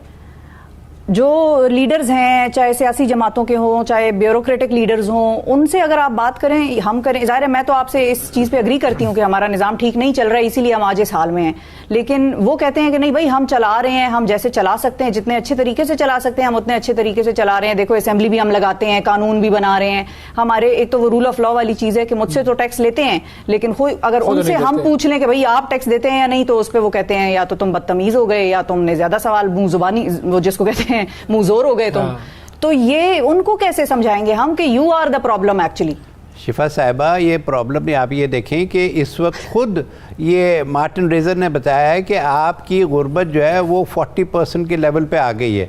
जिस मुल्क में 10 करोड़ से ज़्यादा लोग गुर्बत की लकीर से नीचे हों, उस मुल्क को आप कैसे आगे चलाएंगे? इनके पास चलाने का तो एक ही तरीका है, बिजली का रेट बढ़ा दो, गैस का रेट बढ़ा दो और टैक्स बढ़ा दो। तीसरी तो कोई चीज़ नहीं है। ये इसी से चल रहे हैं ना। अब इससे मुल्क नहीं चलेगा। अब मुल्क को चलना है तो उसको एक ऐसा सिस्टम दें कि आप यहाँ देखें, टैक्सेशन की भी दो चीज़ें होती हैं, एक डायरेक्ट एक इनडायरेक्ट। तो इनडायरेक्ट टैक्सेशन पे मुल्क चल रहा है। डायरेक्ट टैक्सेशन की आप मिसाल देखें, अभी आपके इस्लामाबाद हाई कोर्ट में क्या हुआ है कि उन्होंने विंडफॉल टैक्स लगाया, गवर्नमेंट ने एक वो लगाया था बैंकों की आमदनी पे, और वो उन्होंने कहा जी कि ये गैर कानूनी है। तो मेरा मतलब है कि वो एक तरह से डायरेक्ट टैक्स था जो उनके ऊपर लगा था। लेकिन यही टैक्स आप अगर गरीब पे कोई भी आज टैक्स लगा दें, उसके लिए कोई अदालत जो है आके नहीं कहती कि जी आज रोज़ बिजली का रेट बढ़ रहा है, रोज़ गैस का रेट बढ़ रहा है, और रोज़ ही पेट्रोल का रेट भी बढ़ता है या पेट्रोलियम प्रोडक्ट्स का, तो उसके ऊपर तो कभी अदालत ने नहीं कहा कि जी इसको वापस करो। इसलिए कि गरीब आदमी की आवाज़ ऊपर तक जा नहीं रही, और वो कैसे जाएगी? वो उसी वक्त जाएगी एक्सक्यूज़ मी, जिस वक्त के आपके बेसिक डेमोक्रेसी होगी, जिस वक्त के लोकल गवर्नमेंट होगी। लोकल गवर्नमेंट बनाएं और छोटे छोटे यूनिट्स हों, वो खुद मैनेज करें, और उनके ऊपर फिर प्रोविंशियल और नेशनल असेंबलीज आएँ। ये ज़्यादा ज़रूरी, फाउंडेशन ज़्यादा ज़रूरी है। हम छत पहले बनाना चाह रहे हैं, छत का आप देख लीजिएगा, ये फिर धड़ाम से फिर गिरती है ना। ये एक बहुत बड़ा मसला है कि हम फाउंडेशन पे जोर ही नहीं दे रहे हैं। हमने यही देखा है कि छत जो है वो गिरती है, हम सब उसी के नीचे दबे हुए होते हैं, उस छत के नीचे। अब हम खबर देख रहे थे कि रूस कह रहा है कि जी हमें ज़्यादा लोग चाहिए। सारी दुनिया जिन्होंने पॉपुलेशन कंट्रोल किया, उन लोगों को तो उन ममालिक को तो आज प्रॉब्लम है कि उनके पास यंग पॉपुलेशन ही नहीं है। हमने अपनी रिसोर्स के लिए ना कोई ऐसी चीज़ें बनाई जिससे वो रिसोर्स में मिल सके। रिसोर्स कंट्रीब्यूट नहीं कर रही ना हमारी। अब तो ज़ाहिर है अब पैदा हो गए 25 करोड़ लोग, अब उनको मार तो सकते नहीं है। तो हमें तो बेटर मैनेजमेंट की ज़रूरत है और अपॉर्चुनिटीज़ क्रिएट करने की ज़रूरत है। अपॉर्चुनिटीज़ की जो बात है, उस सिलसिले में भी मैंने एक तजवीज़ दी है, वो भी मैं आपको भेजूंगा कि हमें चाहिए कि सबसे पहले जो हमारे पास एक चीज़ तैयार पड़ी है, कराची का इलाका, उसको आप कुछ हांगकांग का टच दे के, कुछ इंडिपेंडेंस दे के, कुछ उसको मतलब सहूलियात उनसे कहें कि जी आप इसको कराची को इस तरह डेवलप करें कि जैसे ये पाकिस्तान का एक तरह से हांगकांग है, और वहाँ पर आप कुछ लॉज में फ्लेक्सिबिलिटी डाल दें। आप ये देखेंगे कि कराची की डेवलपमेंट आपकी इतनी ज़्यादा नौकरियां जनरेट करेगी, इतनी अपॉर्चुनिटीज़ जनरेट करेगी, और कराची में जो पोटेंशियल है, और जिस तरह आपने कहा रिसोर्स है मैनेजमेंट का, इस रिसोर्स को आप लेके अगर आगे चलें तो कराची डेफिनेटली दुबई और हांगकांग और सिंगापुर से आगे चला जाएगा। लेकिन कराची पर ही हम अगर फोकस कर लें, आपने कहा ना कि हम करें क्या? कराची का तो नाम लेते हैं तो एक हमारी सियासी पार्टी कहती है कि सिंध की तकसीम की बात ना करना। नहीं, सिंध तकसीम तो नहीं हो रहा ना। सिंध को तो बल्कि मैं समझता हूँ कि ज़्यादा रिसोर्सेज मिलेंगे सर। सिंध का ही, कराची तो ये तो नहीं कोई कह रहा कि सिंध से बाहर निकाल लें, लेकिन सवाल ये है कि कराची में सिंध के लोग या पेशावर के लोग या लाहौर के लोग ही जाके काम करेंगे ना। वो तो बाद में होगा कि जी फिर दुबई से भी लोग आने शुरू। दुबई में 12 लाख लोग हैं जो कि उनकी अपनी आबादी है, उससे 4-5 गुना ज़्यादा एक्सपैट्रिएट्स हैं, इसलिए कि वहाँ पर जॉब इतनी अपॉर्चुनिटीज़ है। कराची में भी यही हो जाएगा। लेकिन अब आपने जो सवाल किया था, मैं यही जवाब दूंगा कि क्विक फिक्स चाहिए ना हमें इस वक्त। आप कहते हैं कि जी यूनिवर्सिटियाँ बनाएं, बिल्कुल सही। 160 यूनिवर्सिटियाँ हैं, क्या मतलब उससे क्या हमें मिल रहा है आप बताएं? कि जाली डिग्रियां मिल रही हैं या क्या मिल रहा है? कुछ भी नहीं मिल रहा है। हमारे स्टूडेंट्स जो हैं, आप देखिए कितने सीईओज हैं हमारे। नहीं, वेरी इंपॉर्टेंट।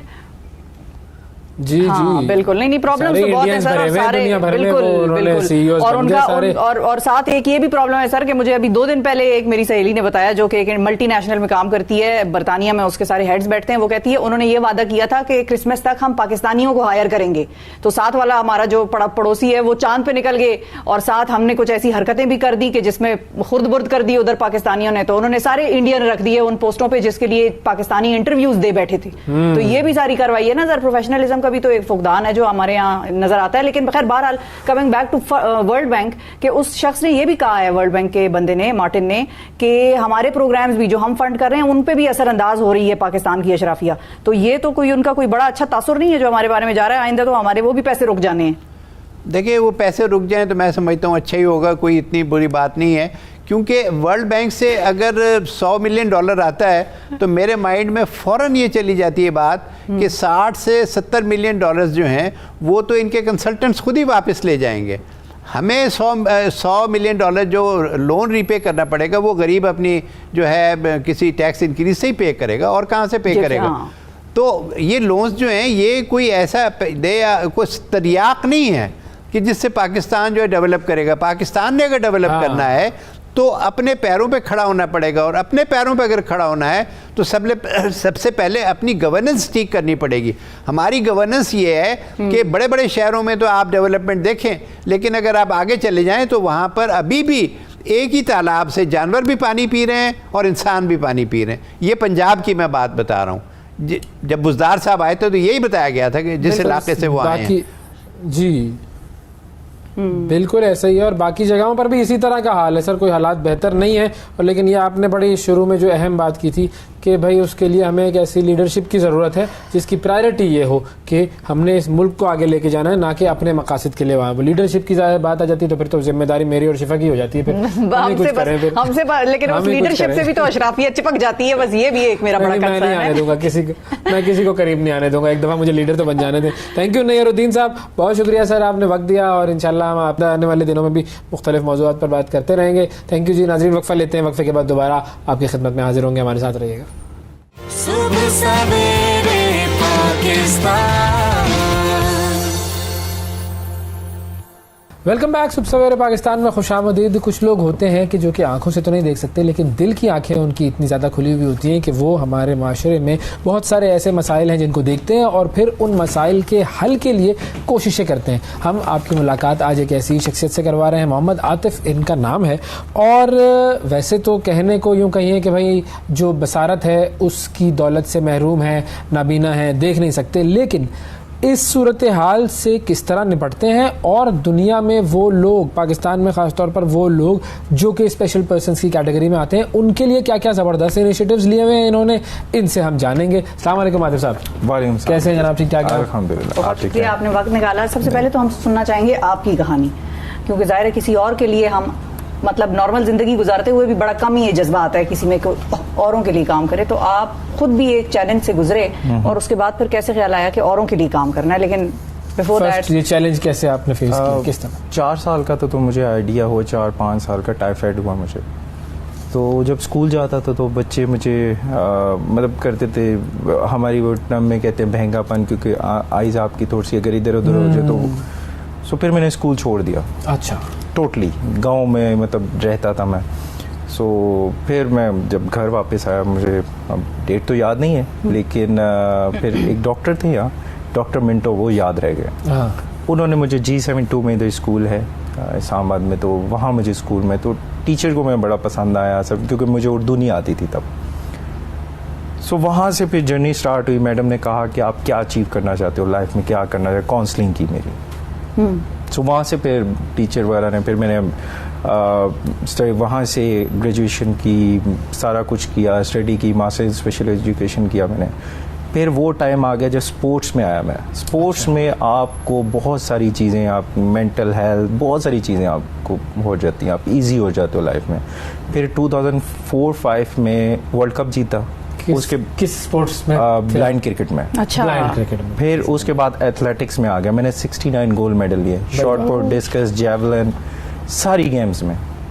उसके बाद फिर पाकिस्तान ब्लाइंड स्पोर्ट फेडरेशन है हमारी, उसमें हम सारी गेम्स, फिर लूडो, चेस, आपकी जितनी प्रोडक्ट्स है ना ब्लाइंड कम्युनिटी की, सो उसका सबसे बड़ा डिस्ट्रीब्यूटर मैं। अच्छा, तो ब्लाइंडनेस आपकी पार्शियल है या नहीं, आप टोटली ब्लाइंड, टोटली ब्लाइंड, मतलब बहुत कम माइंड होता ही है कि हमारी 30 to 35 ईयर्स की उम्र में आईसाइट बिल्कुल चली जाती है। अच्छा, सो वो जो टाइम होता है ना, वो बहुत मुश्किल होता है, मतलब आप अपने घर वालों को, बच्चों को नहीं देख सकते। होता है, लेकिन फिर भी अल्लाह का शुक्र है, क्योंकि हम जो ब्लाइंड लोग होते हैं ना, वो अंदर से उनकी जो समझने एक मेंटल है वो बहुत स्ट्रांग होते हैं। सो हमें कभी भी, मुझे याद है मैं फैजाबाद से पैदल सदर जाता था, पैसे नहीं होते थे, हाँ दोस्त होते थे, बातें करते जाते थे, तो पता ही नहीं चलता था। क्रिकेट खेलते थे, फिर फैजाबाद उतरते थे, फिर सदर तक मैं पैदल जाता था। सो वहाँ से फिर इतनी मोबिलिटी अच्छी हो गई, सो कभी ये सोच ही नहीं आई कि ब्लाइंड हूँ या कुछ, कभी सोच ही नहीं आई। मतलब अगर मुझे नजर आ रहा हो तो मैं भी कोई मेरे रिक्शा में चला रहा था। सही। सो कभी इस चीज़ का अल्लाह का शुक्र आपकी, आपने इस चीज़ को अपनी कमजोरी नहीं बनाया, लेकिन इस नहीं बनाया। अच्छा, किस उम्र में आपने बताया कि भाई जब शुरू में स्कूल में आपको जो है वो आइज का प्रॉब्लम था, कि विजन में प्रॉब्लम आ रही थी, बच्चे ने मजाक उड़ाना शुरू किया, फिर आप दूसरे स्कूल में आए, तो किस उम्र में ये बात सामने आ गई थी? 4 से 5 साल की उम्र में मुझे पता चल गया था कि आई साइट का मुझे इशू हो गया। और जो मुकम्मल ब्लाइंडनेस आपकी खत्म हुई, मुकम्मल ब्लाइंडनेस हो गई, वो किस एज में हुई? ये आप सोच रहे हैं अभी 2 महीने पहले जब मैंने सरीना का इवेंट किया था, तो मेरी विजन थी, ठीक है, थोड़ी बहुत, लेकिन उसके बाद फिर डाउन। अब ये तो वो ऐसे होता है जब आपको टेम्परेचर होगा डाउन होगा। प्रिवेंटेबल नहीं थी? नहीं। अच्छा, सो इसमें ये होता है कि हमारी आई साइट जाती। अब जो लेट्स सपोज यहाँ मैं बैठा हूँ, यहाँ से मैं खड़ा होऊंगा तो 1 मिनट के लिए मैं टोटली ब्लाइंड हो जाऊंगा। ठीक है। सो फिर मैं एडजस्ट होती है मेरी विजन, फिर एक कलर आते हैं, ठीक है। अब हम जब भी हम आपस में ब्लाइंड लोग बैठते हैं, हम उसको ना एंजॉय करते हैं कि तुम्हें कौन से कलर आते हैं, अच्छा। तुम्हें कौन से आते हैं, तो वो एक चीज घूमती है, रेटिना जो आपका था ना वो घूमता है, ठीक है, वो कलर आके फिनिश करता है, ठीक है। अच्छा। फिर ऐसे होता है, आपने कोई पिक्चर देखी, वो डॉट आपके शो हो रहे होते हैं, पर्पल, अभी जैसे मुझे आ रहा है पर्पल, रेड, ब्लैक, छोटे छोटे डॉट्स होते हैं। आपने बचपन में पिक्चर देखी होगी, मैं भी कहीं चल रही होती थी तो आपके सर में दर्द होता था। हाँ। वो चीज आती है अभी आंखों के साथ। अब आ जाते हैं हम उन कामों की तरफ के। एक तो आपने स्पोर्ट्स में अपना लोहा मनवाया, बड़े ज़बरदस्त तरीके से आपने मेडल्स भी लिए, ब्लाइंड क्रिकेट का वर्ल्ड कप भी जीता माशाल्लाह, और ये बहुत बड़ी अचीवमेंट्स हैं ये। अब इन अचीवमेंट्स के बाद आपने लोगों के लिए, ये जो एक स्पेशल कम्युनिटी है, उसके लिए क्या क्या काम करना शुरू किया? अच्छा, मैं एक तो लोग मुझे नोटिस भी भेजते हैं कुछ चीज़ें, NGOs, और वो मेरा बिल्कुल कॉन्सेप्ट अलग है। मैं चाहता हूँ कि ये बच्चे अपने पाँव पे खड़े हों। मैं अपना बिजनेस कर रहा हूँ, मैं हर चीज़ करता हूँ, ठीक है। अब मेरा एक गुजर खान में प्रोजेक्ट चल रहा है जिसमें sport complex, training institute and उसमें ट्रेनिंग सेंटर, तीनों चीज़ें बन रही हैं। अच्छा। उसके अलावा आप समझने, मैंने जिम्स, पॉलर्स सब फ्री करवाया। गुजर खान में तो राउंड अबाउट 400-500 पॉलर्स, 25 to 30 जिम्स, इस तरह वो टोटली फ्री हैं डिसेबल बच्चों के लिए। अच्छा। इस्लामाबाद कर लें, पिंडी कर लें, ये सारे फ्री हैं। लेकिन प्रॉब्लम क्या आती है, पेरेंट्स। अब 15% अगर आपकी आबादी में डिसेबल कम्युनिटी है तो वो कहाँ है? 32,000 सिर्फ एजुकेशन में है, ठीक है। गवर्नमेंट सर्वे नहीं करवाती, सर्वे करवाएगी तो उस पर बर्डन पड़ेगा। बिल्कुल ठीक है। लेकिन उसमें भी ये कहता हूँ कि पेरेंट्स को बोझ नहीं समझना चाहिए अपने बच्चों को, ठीक है। हम क्या करते हैं कि एक नॉर्मल बच्चे को बिगन सिटी में पढ़ा रहे हैं और डिसेबल बच्चे को हम कहते हैं ओहो ये तो NGO इसको सपोर्ट करेगी और स्कूल इसको फ्री में पढ़ाएगा, बस वही चीज़। क्यों ऐसा क्यों है, ठीक है। अब मैं अल्हम्दुलिल्लाह मेरी बेटी भी है माशाल्लाह, मैं अपना घर खुद सपोर्ट करता हूँ। तो वो चीज़ें क्यों नहीं आती कि प्राइवेट सेक्टर में भी जॉब्स हैं, लेकिन जब तक हम उस बच्चे को उस लेवल पे नहीं लेके आएंगे तो अब फर्स्ट ग्रूमिंग आ जाती है। अब जितना हमारे बच्चे पढ़ लिख जाएं लेकिन उनको घड़ी, ग्लासेस कुछ भी कर ले, मैं किसी को क्रिटिसाइज नहीं कर रहा, लेकिन एक है कि आप किसी के साथ बैठें, आप अच्छा परफ्यूम यूज करें, आपको वो आधे घंटे या 1 घंटा भी बिठाएगा बिल्कुल। लेकिन प्रॉब्लम ये है कि अगर आप ड्रेस पैंट के नीचे और भी बहुत सी चीज, टी शर्ट, ये कुछ भी है, ठीक है, लेकिन आप अपनी आपको अच्छा नहीं रखेंगे, ग्रूम नहीं रखेंगे, मैंने हर चीज़ फ्री कराई, मैं पकड़ के नहीं लेके जा सकता, मैं बता सकता हूँ कि यहाँ ये चीज़ें हैं। दूसरा जो नॉर्मल NGOs है ना, ठीक है, उस पे ये कि मैं ये चाहता हूँ, लोग ये सोचते हैं कि वो हमारे लिए काम करें, नहीं, डिसेबल बच्चे की वजह से आपकी NGO चल रही है। बिल्कुल ठीक है, सही है, ठीक है, क्योंकि डिसेबल बच्चे नहीं हो तो आप मुझे बताएं कोई फंडिंग करता है? बिल्कुल ठीक है, लेकिन वो अच्छी जगह पे तो एक नॉर्मल बंदे की सैलरी 4 लाख रुपए है और बच्चे की सैलरी 15,000 रुपए। ऐसा क्यों होता है? मुझे तो आज तक, मेरी कोई NGO नहीं है ना, मैं NGO को लाइक करता हूँ, मैं कहता हूँ जिसने सपोर्ट करनी है वो वैसे भी कर ले। ठीक है, अब ये जो आपने पहले पेरेंट्स वाली बात की है बड़ी इंपॉर्टेंट है। पेरेंट्स से चूंकि आपकी बात भी होती होगी, तो क्या वजह होती है कि वो इस कदर मायूस हो जाते हैं कि अगर कोई ऐसा बच्चा उनके यहाँ पैदा हो गया है जो कि डिफरेंटली एबल्ड है, वो घर ही बैठा तो वो कहते हैं कि बस अब इसके मुस्तकबिल से मायूस हो जाओ? बहुत सारी उस पे देखिए, अब जैसे चकवाल वाली साइड पे आप ले लें, चकवाल वाली साइड पे डेफ एंड डम बच्चे बहुत है, और सबसे बड़ी चीज़ कज़न मैरिज पे मैं करता हूँ। कज़न मैरिज पे ये नहीं होता कि आपकी जस्ट डिसेबिलिटी है, सामने नजर आएगी, पोलियो है या आई साइड का, नहीं, वो स्लो लर्नर भी हो सकता है। हम उसे मार मार के ये पढ़ता नहीं है जान के कर, नहीं, ऐसा नहीं है। जब उसके दिमाग में एक चीज़ पड़ रही नहीं है, आप उसको डॉक्टर के पास लेके जाएं कि प्रॉब्लम कहाँ आ रहा है, वो तो हम चेक नहीं करवाते। बिल्कुल। सो डिसेबिलिटी बहुत तरह की आ रही है, ठीक है। अब मैं आपको बता दूं कि हमारे साथ जो ब्लाइंड कम्युनिटी है हमारी, या बच्चियां, उनकी शादियां नहीं होती मोस्टली, नहीं, अच्छा पढ़ी लिखी हैं, ये नहीं है कि पढ़ी लिखी नहीं होती, ठीक है, लेकिन प्रॉब्लम है नहीं करते उसको। जो अगर एक बच्चा ब्लाइंड है और उनके पेरेंट्स एक्सेप्ट नहीं करेंगे, उनको आइडिया ही नहीं कि ब्लाइंड लोग कर क्या सकते हैं, अभी तक नहीं पता, तो पेरेंट्स की काउंसलिंग ज्यादा जरूरी है ना फिर शायद। अब मैं आपको बता दूं, मेरे खानदान को नहीं पता मैं क्या करता हूँ। अच्छा। मैं सीरियसली बता रहा हूँ, नहीं पता उनको ये लगता है मैंने अगर ड्राइवर रखा हो या मैंने गाड़ी रखी हुई है, मैं अपना बिजनेस कर रहा हूँ, कि ये कोई दरख्त होते हैं वहां से उतार के लाता है। सो बहुत सारी चीजें, और वाकई नहीं पता उनको, अभी तक नहीं पता। कुछ लोगों को पता है लेकिन अब नहीं। अच्छा मैं आपको बताऊं, मेरी बेटी है, बल्कि अभी भी थोड़ी देर पहले वाइफ मेरी कह रही थी, मैंने कहा तुम भी बैठ जाओ, कहती मैं सच बोलूंगी तुम्हारे का, मैंने कहा सबको सब सच पता है। तो मेरी बेटी को मैंने इतना ट्रेन कर दिया, हमारे बच्चे ट्रेंड हो जाते हैं। अभी वो 4 साल की है, लेकिन उसको ये पता है कि मेरे पापा को नजर नहीं आता, ठीक है, और वो अच्छा वो प्राउड होकर बताती है कि मैं ठीक है, हाँ, सो मुझे बता रही है। अभी मैं एक रेस्टोरेंट में था तो मेरा भांजा था साथ, तो उसने बताया कि स्टेप है मेरी बेटी ने, और वो बोलता है ठीक है कि नहीं है।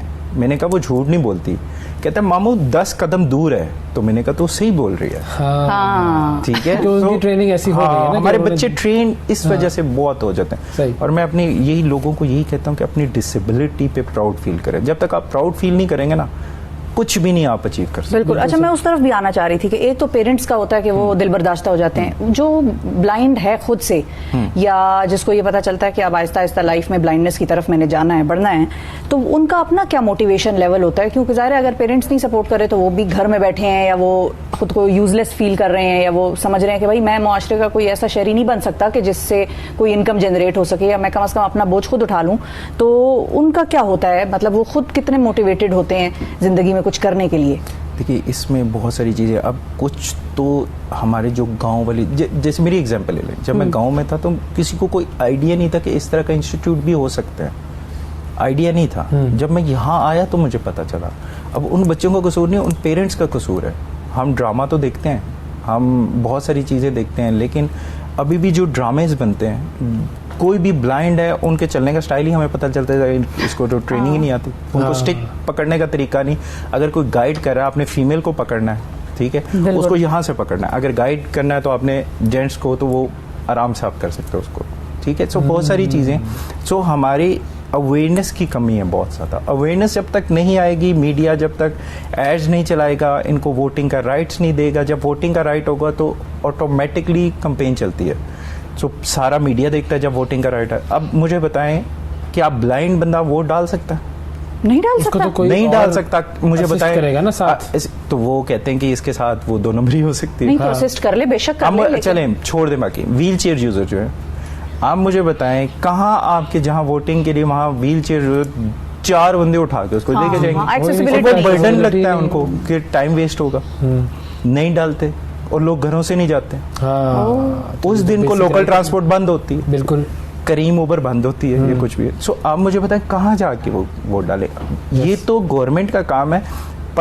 जो भी इदारा है, चाहे वो जो भी हमारे हैं, चाहे पीटीआई, चाहे कोई भी है, आपको सर्वे तो कराएं, वो आपके बहुत बड़े सपोर्टर हैं। 15% सामने 1.5-2 करोड़ की आबादी आपकी डिसेबल है। तो अभी तक किसी हुकूमत में इतने अरसे से, मुख्तलिफ हुकूमतें, मैं सबकी बात कर रहा हूँ, किसी क्या कोई ऐसी पॉलिसीज या कोई इम्प्लीमेंटेशन ऐसी कोई हुई है जिससे वाकई आपको लगता है कि फ़ायदा हुआ हो? सर मैं खुल के बात कर सकता हूँ? हाँ, खुल के करें, बिल्कुल। पीटीआई का मैं बहुत बड़ा सपोर्टर था और मैं उनको 15 to 20,000 डिसेबल बच्चे वोटिंग के लिए दे रहे हैं। एंड ऑफ द डे क्या हुआ, हमारे साथ ही हमारे तो फ़ोन भी नहीं उठाए गए। ठीक है, और हमसे ही, मैं बताऊं कि हमसे ही पैसे मांगेंगे जॉब के। मैं उनका सपोर्ट अभी भी हूं, लेकिन प्रॉब्लम जो सच है वो सच है। बिल्कुल ठीक। आप मुझे बताएं हम क्यों नहीं तरक्की करते? क्योंकि जब तक हम अपने डिसेबल बच्चों का ख्याल नहीं रखेंगे, ठीक है, आप उन्हीं बच्चों से पैसे मांगते हो जॉब के, तो आप कहाँ जाएंगे? मुझे बताएं। और उससे पहले कोई और सबसे ज्यादा अगर सपोर्ट किया पीपल्स पार्टी। अच्छा, किस तरीके? जमुर्द खान, बैतुल माल, वो तो उन्होंने अपना बहुत जबरदस्त सीरियसली, मतलब उन जैसे बंदे मैंने नहीं देखे आज तक। बिल्कुल। और पीपल्स पार्टी ने जितना डिसेबल बच्चों का ख्याल रखा है, मैं नहीं समझता किसी ने भी रखा। मैं अभी सोचे, मैं नून लीग वालों से मिलना चाह रहा हूँ, मैं और लोगों से, लेकिन अप्रोच नहीं है, मैं वो मिलते ही नहीं है कि डिसेबल बच्चों के बारे में, वोटिंग के बारे में बात तो करें। इलेक्शंस आ रहे हैं, कौन आवाज उठा रहा है मीडिया में? मुझे बता दें, कोई भी आवाज नहीं उठा रहा। बिल्कुल। अब ये कितना इंपॉर्टेंट इशू है। चले मैं एग्जांपल, आप लोग बैठे हुए हैं, ठीक है, आप चैनल पे आते हैं, आप डेली आते हैं, कोई मॉर्निंग शोज, फैशन शोज, कोई भी बच्चों को, ठीक है, मुझे बताएं किसी भी फैशन शो पे बुलाया जाता है? मेरा अपना पर्सनल ट्रेनर है, मैं अभी जूडो में था, अभी मेरा वेट था 86 फैशन शो में, ठीक है, आप मेरी पिक्चर्स देख सकते हैं। फिर मुझे ये कि बैक इंजरी हुई, मैं जूडो वगैरह खेलता हूँ, तो मेरा पर्सनल ट्रेनर है, मैंने पर्सनल ट्रेनर रखा है, मैं हर चीज़ करता हूँ, ठीक है। हमारे बच्चे ये कुछ भी कोई फेशियल करा ले तो उनको किया जाता है, रेड पैंट पहन ले तो प्रॉब्लम हो जाती है। अब मेरे 1-2 ब्रांड मेरे स्पॉन्सर्स हैं, जब भी मैं शोज पे जाता हूँ स्पॉन्सर्स हैं, क्योंकि आपने अपने आप को उस काबिल बनाया, उस लेवल पर लेकर आए। अब बहुत सारे ऐसे हैं डिसेबल्ड लोग जो कि हमारा प्रोग्राम या ये इन्फॉर्मेशन उन तक पहुंचेगी, आप उनको सपोर्ट कैसे कर सकते हैं? क्या चीज़ उनके लिए आप कर सकते हैं कि जिससे वो भी आप ही के रास्ते पर चले? सर देखें, 2-4 चीज़ें तो, एक एजुकेशन फ्री, स्पोर्ट्स, जितने भी स्पोर्ट्स हैं वो फ्री ऑफ कॉस्ट हैं, चाहे आर्चरी है, हम गोल बॉल, लूडो, चेस, सारी चीजें खेलते हैं। सही है। अभी भी नीचे मेरे पास वुडन फ्लोर में जो लूडो, चेस और सांप सीढ़ी आप लोग खेलते हो पीछे, हमने वुडन फॉर्म में बनाई हुई है। ब्लड प्रेशर, शुगर, हर चीज की हम ट्रेनिंग देते हैं। यहाँ तक आप ये जो एजुकेशन, कंप्यूटर कोर्सेज, हर चीज हम फ्री देते हैं। और क्या चाहिए इनको? तो हॉस्टल तक भी फ्री है। अच्छा, हॉस्टल भी फ्री है, हर चीज हम, फूड तक फ्री देते हैं इनको। लेकिन आए तो सही, पेरेंट्स इनको निकालें, पेरेंट्स वही समझे कि एक नॉर्मल बंदे पे जितना इन्वेस्ट करें इस बच्चे पे करें, तो देखें वो कहाँ जाएगा। तो राब्ता कैसे करें? मतलब आप पाकिस्तान ब्लाइंड स्पोर्ट फेडरेशन का प्लेटफॉर्म है, ट्रू साइट का प्लेटफॉर्म है, हमें पूरे पाकिस्तान में लोग जानते हैं, सो उसके थ्रू वो आ सकते हैं। और स्कूल वगैरह के लिए भी सपोर्ट करते हैं आप उनको? पाकिस्तान में जिस सेंटर में वो चाहेंगे, चाहे लाहौर, कराची, पेशावर, कहीं भी बच्चा होगा तो हम उनको स्कूल में एडमिशन करवा देंगे। द पॉइंट इज के आपके अंदर वो विल होनी चाहिए, वो विल होनी चाहिए। जो पेरेंट्स या तो डालेंगे, या चूंकि हमारे यहाँ पे तो ये होता है ना कि बस जैसे आपने कहा कि भाई आपके जो दोस्त रिश्तेदार हैं बहुत सारे, वही नहीं जानते कि आप क्या कर रहे हैं, तो वो कतई ताल्लुक कर लेते हैं। तो सपोर्ट करना ज़रूरी है उन लोगों को कि जिसके अंदर ज़रा सी आपको नज़र आए कि डिसेबिलिटी है, आपको आगे बढ़ के उसे सपोर्ट करना है, आपने कनेक्ट करना है उन लोगों को, और फिर आप देखें कि वो क्या क्या काम कर सकते हैं। बहुत शुक्रिया अदा करेंगे जी, मोहम्मद आतिफ साहब हमारे साथ मौजूद थे और अपनी एक इंस्पायरिंग स्टोरी से हमें आगाह कर रहे थे। वक्फा लेते हैं नाज़रीन, वक्फे के बाद दोबारा मुलाकात करेंगे, हमारे साथ रहिएगा। सुबह सवेरे पाकिस्तान। वेलकम बैक जी। अब हम कुछ बात करते हैं सोशल मीडिया की। हम सब सोशल मीडिया इस्तेमाल करते हैं, लेकिन सोशल मीडिया इस्तेमाल करते हुए मुख्तलिफ प्लेटफॉर्म्स पर जब हम अपने अकाउंट्स बनाते हैं तो उनकी हिफाजत कैसे करनी है ये हमें कम ही पता चलता है, या हम कभी उसकी तरफ कोशिश करते हैं तो वो बड़ा कॉम्प्लिकेटेड सा प्रोसीजर लगता है तो हम उसको क्लोज ही कर देते हैं कि भाई ठीक है, सेफ है, ठीक है, किसने क्या मतलब ब्रेक इन करना हमारे अकाउंट में। लेकिन ये बड़ी जरूरी चीज है, how to secure your account on social media platforms. पहले एक वाकया भी देखा पाकिस्तान के एक बड़े मशहूर मारूफ एंकर का, जो है वो ट्विटर अकाउंट हैक हो गया था। अब ये हैक हो जाए अगर अकाउंट, तो सबसे पहले तो हमारी प्रिवेंशन मेजर्स क्या होने चाहिए, हैकिंग कैसे हो जाती है, फिर उस हैकिंग से वो रिट्रीव दोबारा से अगर करना हो तो क्या तरीका कार इख्तियार करना चाहिए, ये हिफाजती जो इकदाम हैं इन पर बात होगी हमारी। फहद मलिक साहब हमारे साथ मौजूद हैं जी, social media digital media expert. अस्सलाम वालेकुम। वालेकुम सलाम, क्या हाल है आप? कैसे हैं जी? आपका अकाउंट हैक हुआ है कभी? सर मेरा अल्लाह का शुक्र है नहीं हुआ, कोशिशें बड़ी हुई हैं लेकिन वो ऑब्वियसली देखो वो कोशिशें पता लग जाती है ना, हाँ, वो आपको मेल आ जाती है, मैसेज आ जाता है कि ये कुछ गड़बड़ हुई है। कोशिश हुई लेकिन अल्लाह का शुक्र है। कई मरतबा मुझे आती है वो ईमेल ना, पता नहीं अच्छा वो कौन कौन से मुल्क से आ रही होती है। रशिया से अकाउंट हैक करने की कोशिश की गई है, कभी जो है वो कहीं आलमी एंकर है तो आलमी बिल्कुल। और रशिया और बाहर के मुल्कों से अगर हो रही हो अटेम्प्ट ना, तो वो रैंसम की अटेम्प्ट होती है कि वो आपका अकाउंट हैक करके वो पैसे मांगते हैं। अदरवाइज जो अभी रिसेंट वाकया हुआ उसमें तो वो एक ब्लैकमेलिंग की अटेम्प्ट थी, बट उस वाकये में प्रॉपर हैकर तो वो लगा नहीं मुझे। वो तो मुझे ऐसा लगा जिस तरह किसी ने कभी किसी से पासवर्ड शेयर किया होगा, या कोई आसान तरीका जो होता है ना, अक्सर हम लिख लेते हैं कागज पे, वो कागज हम भूल जाते हैं, लिखा है ऊपर पास और नीचे अपने नंबर्स लिखे हैं, तो किसी ने वैसे ही ट्राई किया तो वो लग गया। मतलब अगर आप का नाम शिफा है और आपका वैसे आपकी डेट ऑफ बर्थ मुझे पता है, आपकी अम्मी का नाम मुझे पता है, तो मैं आई कैन जनरेट 1000 कॉम्बिनेशंस। फिर जो सबसे बड़ी एक मतलब 2-3 तरीके होते हैं हैक करने के। पहला तरीका ये है कि कुछ सॉफ्टवेयर्स होते हैं, आप उस पर यूजर नेम डालते हैं और उसके बाद आप उसको लगा देते हैं, वो अटेम्प्ट्स जनरेट करता रहता है। वो ट्विटर की एलॉन के आने से पहले जो ट्विटर की API थी वो पब्लिकली एक्सेसिबल थी, और वो सॉफ्टवेयर्स मतलब आप चाहते हैं कि आप ट्विटर के थ्रू लॉगिन करें, आप उसकी API एक्सेस करते थे और आप उस पर जितने मर्जी कॉम्बिनेशंस लगाएं, वो 3, 4, 5 दिन बाद इट वुड, लेकिन आपको उसको एक ब्रैकेट देना पड़ता था कि यार ये नंबर है इसको यूज करना है, ये नाम है इसको यूज करना है, और ये तीसरा कोई भी करेक्टर रैंडम नंबर जनरेटर भी तो हो सकता है ना, कि फॉर एग्जांपल ABC किसी का पासवर्ड है तो वो A करेगा, पहले 3 A डाल देगा, फिर एग्जैक्टली अलग अलग कॉम्बिनेशन। इसी तरह मोबाइल्स के ये पास कोड्स भी वो होते हैं, अफेक्ट होते हैं। कितना इजी है सर, ये सबसे मुश्किल तरीका है, ये सबसे मुश्किल है। It takes a lot of time, it takes a lot of effort, और ये आम बंदा कर नहीं सकता। सॉफ्टवेयर्स वगैरह से होता है, ये बेसिकली सॉफ्टवेयर्स के साथ भी होता है, और कुछ आपको ऐसे टूल्स मिलते हैं जो आपके फोन पे भी फंक्शनल हो सकते हैं, जो आपके कंप्यूटर पे भी हो सकते हैं, और उसके थ्रू आप कर सकते हैं। जो दूसरा आसान तरीका है वो ये कि आपका मुझे पासवर्ड नहीं पता, लेकिन आप मेरे दोस्त हैं, आप मेरे एक्सेस में हैं, और आपका जो फोन है उस पर जब SMS आता है तो वो लॉक स्क्रीन से विजिबल होता है। So what I would do is कि मैं आपके साथ बैठ के, मैं यहाँ से बैठ के रीसेट करूंगा, और आप उठ के वॉशरूम गए, आप उठ के आगे पीछे गए, 99% में आपके भी फोन अगर अभी चेक करूं तो SMS पे आपकी प्रोटेक्शन नहीं होगी। लोग व्हाट्सएप मैसेजेस को लॉक स्क्रीन पे हाइड करते हैं, इंस्टाग्राम को हाइड कर लेते हैं, लेकिन SMS को नहीं करते। उस पे कोई मैसेज आना नहीं होता, नहीं आना एग्जैक्टली नहीं होता, तो इसलिए उसको हाइड करने की जरूरत नहीं होती, उसको नहीं हाइड आजकल के दौर में। सो उसका तरीका ये है कि मैंने यहाँ से बैठ के पासवर्ड रीसेट किया, उसका कोड आया, आपको मैंने कहा उधर गए या आप इधर गए, मैंने उठा के वो कोड किया, और मैंने उसमें आपको फिजिकल एक्सेस चाहिए होता है, और यही इन भाई साहब के केस में आई एम 100% श्योर ये हुआ। और अगर इसमें ये भी चीज हम ऐड कर दें कि अगर किसी के पास आपका फिजिकल एक्सेस नहीं है, लेकिन he has penetrated into your phone, जिसकी वजह से उसको screen on the other side of the laptop वगैरह नजर आ रही है, तो फिर जैसे व्हाट्सएप वेब किसी ने आपका रखा हुआ है, और इंस्टाग्राम आपको व्हाट्सएप पे भी कोड भेज सकता है, तो आप उसको व्हाट्सएप रीसेट कर सकते हैं, वहां से आप निकाल सकते हैं। आपकी लॉगिन छोड़ के चले गए, आपके आगे पीछे चले गए, तो वो एक दूसरा तरीका ये।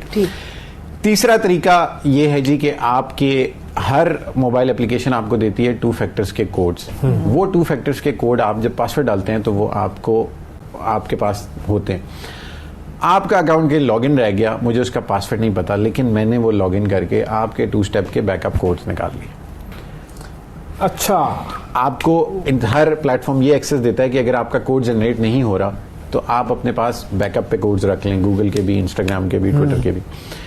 मेरे पास कोई राइट्स नहीं है, कोई एक्सेस नहीं है, कुछ भी नहीं है, बट मैंने कहीं समहाउ आपका अकाउंट फोन लिया कि यार ये मेरी मोनेटाइजेशन ऑन कर दो, वो कर दो, प्लान कर दो, कुछ किसी चक्कर में मैंने आपसे फोन लिया और मैंने आपके बैकअप कोड्स निकाल ली, and now I can use those codes to reset your phone. Twitter के लिए मुझे बताइए, जब हम सेगमेंट के लास्ट पे होंगे मैं आपको एक आखिरी टिप दूंगा जिससे आपका ट्विटर का पासवर्ड रीसेट होने से बचाया जा सकता है। तीसरी इंपॉर्टेंट चीज की ये तो ऐसे अकाउंट हैक होता है। अब जब अकाउंट हैक हो गया तो फिर आप यूं बैठ गए और आपने कहा मैं क्या करूं, आपको पैनिक हो रहा है, आपको एंजाइटी हो रही है। आप जरा हेल्प करें, क्या हो गया? सीधा क्योंकि अगर पाकिस्तान में ट्विटर की रिप्रेजेंटेशन होती तो ये प्रोसेस थोड़ा स्मूथ हो सकता था, जल्दी हो सकता था। आप सीधा ट्विटर पे जाके लिखें my account is hack, Google पे जाके लिखें और साथ लिख दें एक्स। आपके पास एक फॉर्म आता है, उसमें वो आपसे लेता है आपका ईमेल एड्रेस, आपका मोबाइल नंबर, बेशक चेंज हो गया जो आपने लास्ट यूज़ किया, मतलब मैंने हैक करके चेंज भी कर दी तो इट डजंट मैटर। उसके बाद वो पूछता है कि लास्ट कब आपके पास एक्सेस था, आखिरी आपने कब लॉग इन किया अकाउंट, वो डालें। उसके बाद वो आपसे मांगेगा आपका आईडी प्रूफ और आप उसको भेजेंगे। 24 से 48 घंटे में वो करते हैं, वापस कर देते हैं आपका अकाउंट आपसे वेरिफिकेशन करके। अगर मतलब आपका कोई पावा हो ट्विटर में तो कुछ प्रोसेस वो एक्सपेडाइट कराया जा सकता है। एक टिकट नंबर जनरेट होता है, वो टिकट नंबर आप किसी को बताते हैं, वो आपका उसी वक्त कर देता है। सो ये है पूरी कहानी। अच्छा, सही है। और जो आपने कहा था लास्ट टिप मैं दूंगा ट्विटर के हवाले से, ट्विटर की आप अपने अकाउंट की सेटिंग्स में जाएं और आपके पास ना सिक्योरिटी में अगर आप जाएं तो आपके पास एक ऑप्शन होता है पासवर्ड रीसेट प्रोटेक्शन। चलो ये कर लेते हैं फौरन, ताकि फिर बाद में फाद साहब मिले ना मिले। ट्विटर अकाउंट की सेटिंग्स में जाएं, ट्विटर अकाउंट में आए सब, अपने एक्स अकाउंट में आ जाएं सब लोग, settings and privacy, security and account access में आए, सिक्योरिटी एंड अकाउंट एक्सेस, इसमें देखें सिक्योरिटी में आए, नीचे सबसे आखिर में लिखा हुआ है पासवर्ड रीसेट प्रोटेक्शन। बिल्कुल ये ऑन है जी, ये आपकी गुड, आपकी सर ऑन है, गुड। ये इससे ये होगा कि कोई बंदा आपका पासवर्ड रीसेट नहीं कर सकता। गुड, अच्छा आप खुद भी नहीं कर सकते। नहीं तो अगर वो एंटर कर गया ट्विटर, उसने लॉगिन कर लिया मेरा और ये सेटिंग चेंज कर ली, नहीं कर पाएगा जब तक ये ऑन है। ये आप अच्छा, इससे सिर्फ पासवर्ड नहीं चेंज होगा, अगर उसने और तरीकों से कर लिया तो वो कर लिया, लेकिन वो आपके जिस फोन में ये लॉगिन है और जहां से फीचर ऑन है उसके अलावा नहीं पकड़ सकेगा। और अगर आपने लॉग आउट कर दिया तो फिर आप भी नहीं कर सकते, उसका भी एक प्रोसेस है। अच्छा। फिर आपको भी रीसेट करने के लिए सपोर्ट पे जाना पड़ेगा, उनसे रिक्वेस्ट करनी पड़ेगी, अपना आईडी कार्ड, अपना शनाख्ती कार्ड, अपनी वो चीजें देनी पड़ेंगी। दूसरा मेरा मशवरा ये है कि आपका जो नाम आपके शनाख्ती कार्ड या पासपोर्ट पे है ना, वही आपके ट्विटर पे होना चाहिए। अगर हैक हो गया, अगर रीसेट करना पड़ा तो वो नामों का मसला होता है। मेरा तो हर अकाउंट जो है वो वैसे अलग वाला के नाम से है और शक्ल भी थोड़ी मिलती जुलती होनी चाहिए, शक्ल तो मुकम्मल मिलती जुलती। लेकिन अगर किसी ने ये ऑप्शन डिसेबल कर दिया लॉगिन करके, फिर वो कर सकता है, फिर पासवर्ड रीसेट हो सकता है, फिर पासवर्ड हो सकता है। सो यहाँ तक पहुंचने के लिए भी उसको बड़ा प्रोसेस चाहिए और बड़ा टाइम चाहिए। तो वो इससे ये है कि लेकिन एटलीस्ट आपके पास किसी एक जगह पे सेशन लॉगिन होना चाहिए। अदरवाइज आप एक दफा अपने अकाउंट से लॉक्ड आउट हो गए तो फिर बड़ा लंबा ये फिर। अच्छा, ये तो ट्विटर का मामला। फेसबुक और अकाउंट जो है उनसे बचत कैसे हो सकती है? सर हर प्लेटफॉर्म ना आपको ये देता है कि आप जब पासवर्ड एंटर करते हैं तो वो आपको 2 स्टेप ऑथेंटिकेशन लगी हुई होती है, आप सबने लगाई हुई। उसमें ये होता है कि आपको एक कोड आता है, और लोगों के लिए मैं बता दूं कि आपके SMS पे एक कोड जनरेट होता है। अब सबसे बड़ा उसमें ग्लिच ये है कि कई दफ़ा कोड ही नहीं आते। हाँ, उसका मुझे आप लोगों के लिए मशवरा ये है कि एक ऐप होती है ऑथेंटिकेटर, गूगल पे भी है, iOS पे भी है। आप जब वो ऐप डाउनलोड करते हैं वो आपको कहता है कि आप अपने अकाउंट से इस पर लिंक कर लें। एक QR कोड आपको स्कैन करना पड़ता है, फेसबुक में जाके, सिक्योरिटी में जाके, 2 फैक्टर ऑथेंटिकेशन में जाके आप उसमें ऑथेंटिकेटर ऐप का फीचर होता है। इंस्टाग्राम में भी सिक्योरिटी में जाके, 2 फैक्टर में जाके ऑथेंटिकेशन, और ट्विटर पे भी और गूगल पे भी। जब आप वो ऐप खोलते हैं ना, उसमें 60 सेकंड के लिए कोड आता है। अब दूसरे सीन में ग्लिच ये है कि अगर SMS आया है ना तो SMS stays valid for 1 hour. ठीक है। और आपका जैसे मुझे यहाँ से शिफा के फोन की नोटिफिकेशन नजर आ रही है तो वो यहाँ से देख के थोड़ी देर बाद, घंटे बाद बंदा ले सकता है। ऑथेंटिकेटर ऐप आपको सिर्फ 60 सेकंड के लिए कोड देती है। 60 सेकंड बाद वो रिफ्रेश हो जाता है। सो आप यूके में बैठे हैं, आपका कोड जनरेट नहीं हो रहा, आपको मैसेज नहीं आ रहा, आपको SMS नहीं आ रहा, आपके पास सिग्नल नहीं है, आप बेसमेंट में बैठे हैं, आपके पास बैकअप पे होनी चाहिए ऑथेंटिकेटर ऐप। SMS ये नेक्स्ट लेवल हैकिंग है। SMS दरमियान मतलब इस पॉइंट से उस पॉइंट पे गया, आपके फ़ोन पे आने से पहले आपके कैरियर से जनरेट हुआ और आपके फ़ोन पे आने से पहले दरमियान से स्निफ भी किया जा सकता है। ओके, ये कुछ फंक्शनैलिटीज़ हैं यहाँ पे ऐसी कि उससे वो स्निफ किया, मतलब जनरल पब्लिक के लिए नहीं है, लेकिन ऑब्वियसली बहुत नेक्स्ट लेवल के लोग वो कर सकते हैं। सो SMS को तो मैं वैसे भी ट्रस्ट नहीं करता। आपके पास होना चाहिए ऑथेंटिकेटर। जब भी आप पासवर्ड डालेंगे वो कहेगा जी कोड डालो, ऑथेंटिकेटर से आपने 60 सेकंड के लिए कोड लिया, वो कोड आपने अपने फोन में डाला और आपका अकाउंट लॉगिन हो गया। This is for YouTube, Gmail वगैरह? This is for any app. ये आपको हर ऐप को आप ऑथेंटिकेटर के साथ लिंक कर सकते हैं। अब सवाल ये भी हो सकता है कि आपका फिर ऑथेंटिकेटर भी कॉम्प्रोमाइज हो सकता है। उसके लिए फिर आप वो ऐसे ही है जैसे आपकी बैंकिंग ऐप है, जैसे आपकी बाकी ऐप्स हैं, तो फिर उसको भी आपने प्रोटेक्ट करना है through your general protection, passwords और वो सारी चीजें। सो ये है मतलब प्रोसेस। और दूसरा फिर आपके बैकअप कोड्स आपके पास सेफ होने चाहिए। आप अपने ट्विटर अकाउंट की, फेसबुक की या इंस्टाग्राम की सेटिंग्स में जाते हैं तो आपको सिक्योरिटी में एक बैकअप अकाउंट्स का फीचर नजर आता है। बिल्कुल, वो आपको बताता है 10 कोड्स देता है और बताता है कि कौन कौन से इस्तेमाल हो चुके हैं। सो आपके पास आपने रेगुलरली महीने में एक आधी बार जाके ये भी देखना है कि मेरे को कोड्स यूज तो नहीं हुए किसी और जगह। और आखिरी इंपॉर्टेंट चीज ये है कि सेशंस आपके कहाँ कहाँ लॉगिन है। आप हर ऐप की सेटिंग्स में जाके, एप्स एंड सेशंस में जाके देखें कि आपकी ऐप कहाँ कहाँ लॉगिन है, मतलब आपके इस फोन पे, लैपटॉप पे, उसके अलावा कहीं लॉगिन हुई भी है तो दैट इज फिशी। वो फिर आप अच्छा पासवर्ड क्या होता है सर? जिसमें आपका नाम ना हो, जिसमें अल्फाबेट्स हों, जिसमें नंबर्स हों, जिसमें स्पेशल कैरेक्टर्स हों और वो आपकी जिंदगी से लिंक्ड ना हो। ना उसमें शिफा आता हो, ना उसमें अवैस आता हो, ना आपकी डेट ऑफ बर्थ आती हो, ना आपकी बेटी का नाम आता हो, ना आपकी फूफो का नाम आता हो। वो इट शुड बी रैंडम। मेरा जो पासवर्ड है वो तो कोई नहीं रखता, कम ही रखते हैं लोग। मैट्रिक में हमारी टीचर होती थी, एक कंप्यूटर पढ़ाती थी मुझे, उनके वालिद साहब का नाम मेरा पासवर्ड है। अच्छा। तो अब वो किसी का आप बाप भी नहीं पहुंच सकता वहां तक कि वो क्या पासवर्ड हो सकता है। बट क्योंकि मैं देता रहता हूँ लोगों को ऑब्वियसली काम के सिलसिले में, तो वो हर दफा मैं चेंज करता हूँ, बट वो नाम वही रहता है, उसके आखिर शुरू में कोई ना कोई। एक प्रैक्टिस ये है जो मेरी प्रैक्टिस होती है कि एक पासवर्ड है वो ज्यादातर हर जगह पर इस्तेमाल करते हैं लोग ये, लेकिन ये मतलब नॉट रिकमेंडेड प्रैक्टिस है। आपका एक पासवर्ड कॉम्प्रोमाइज हुआ तो फिर आप सब गए।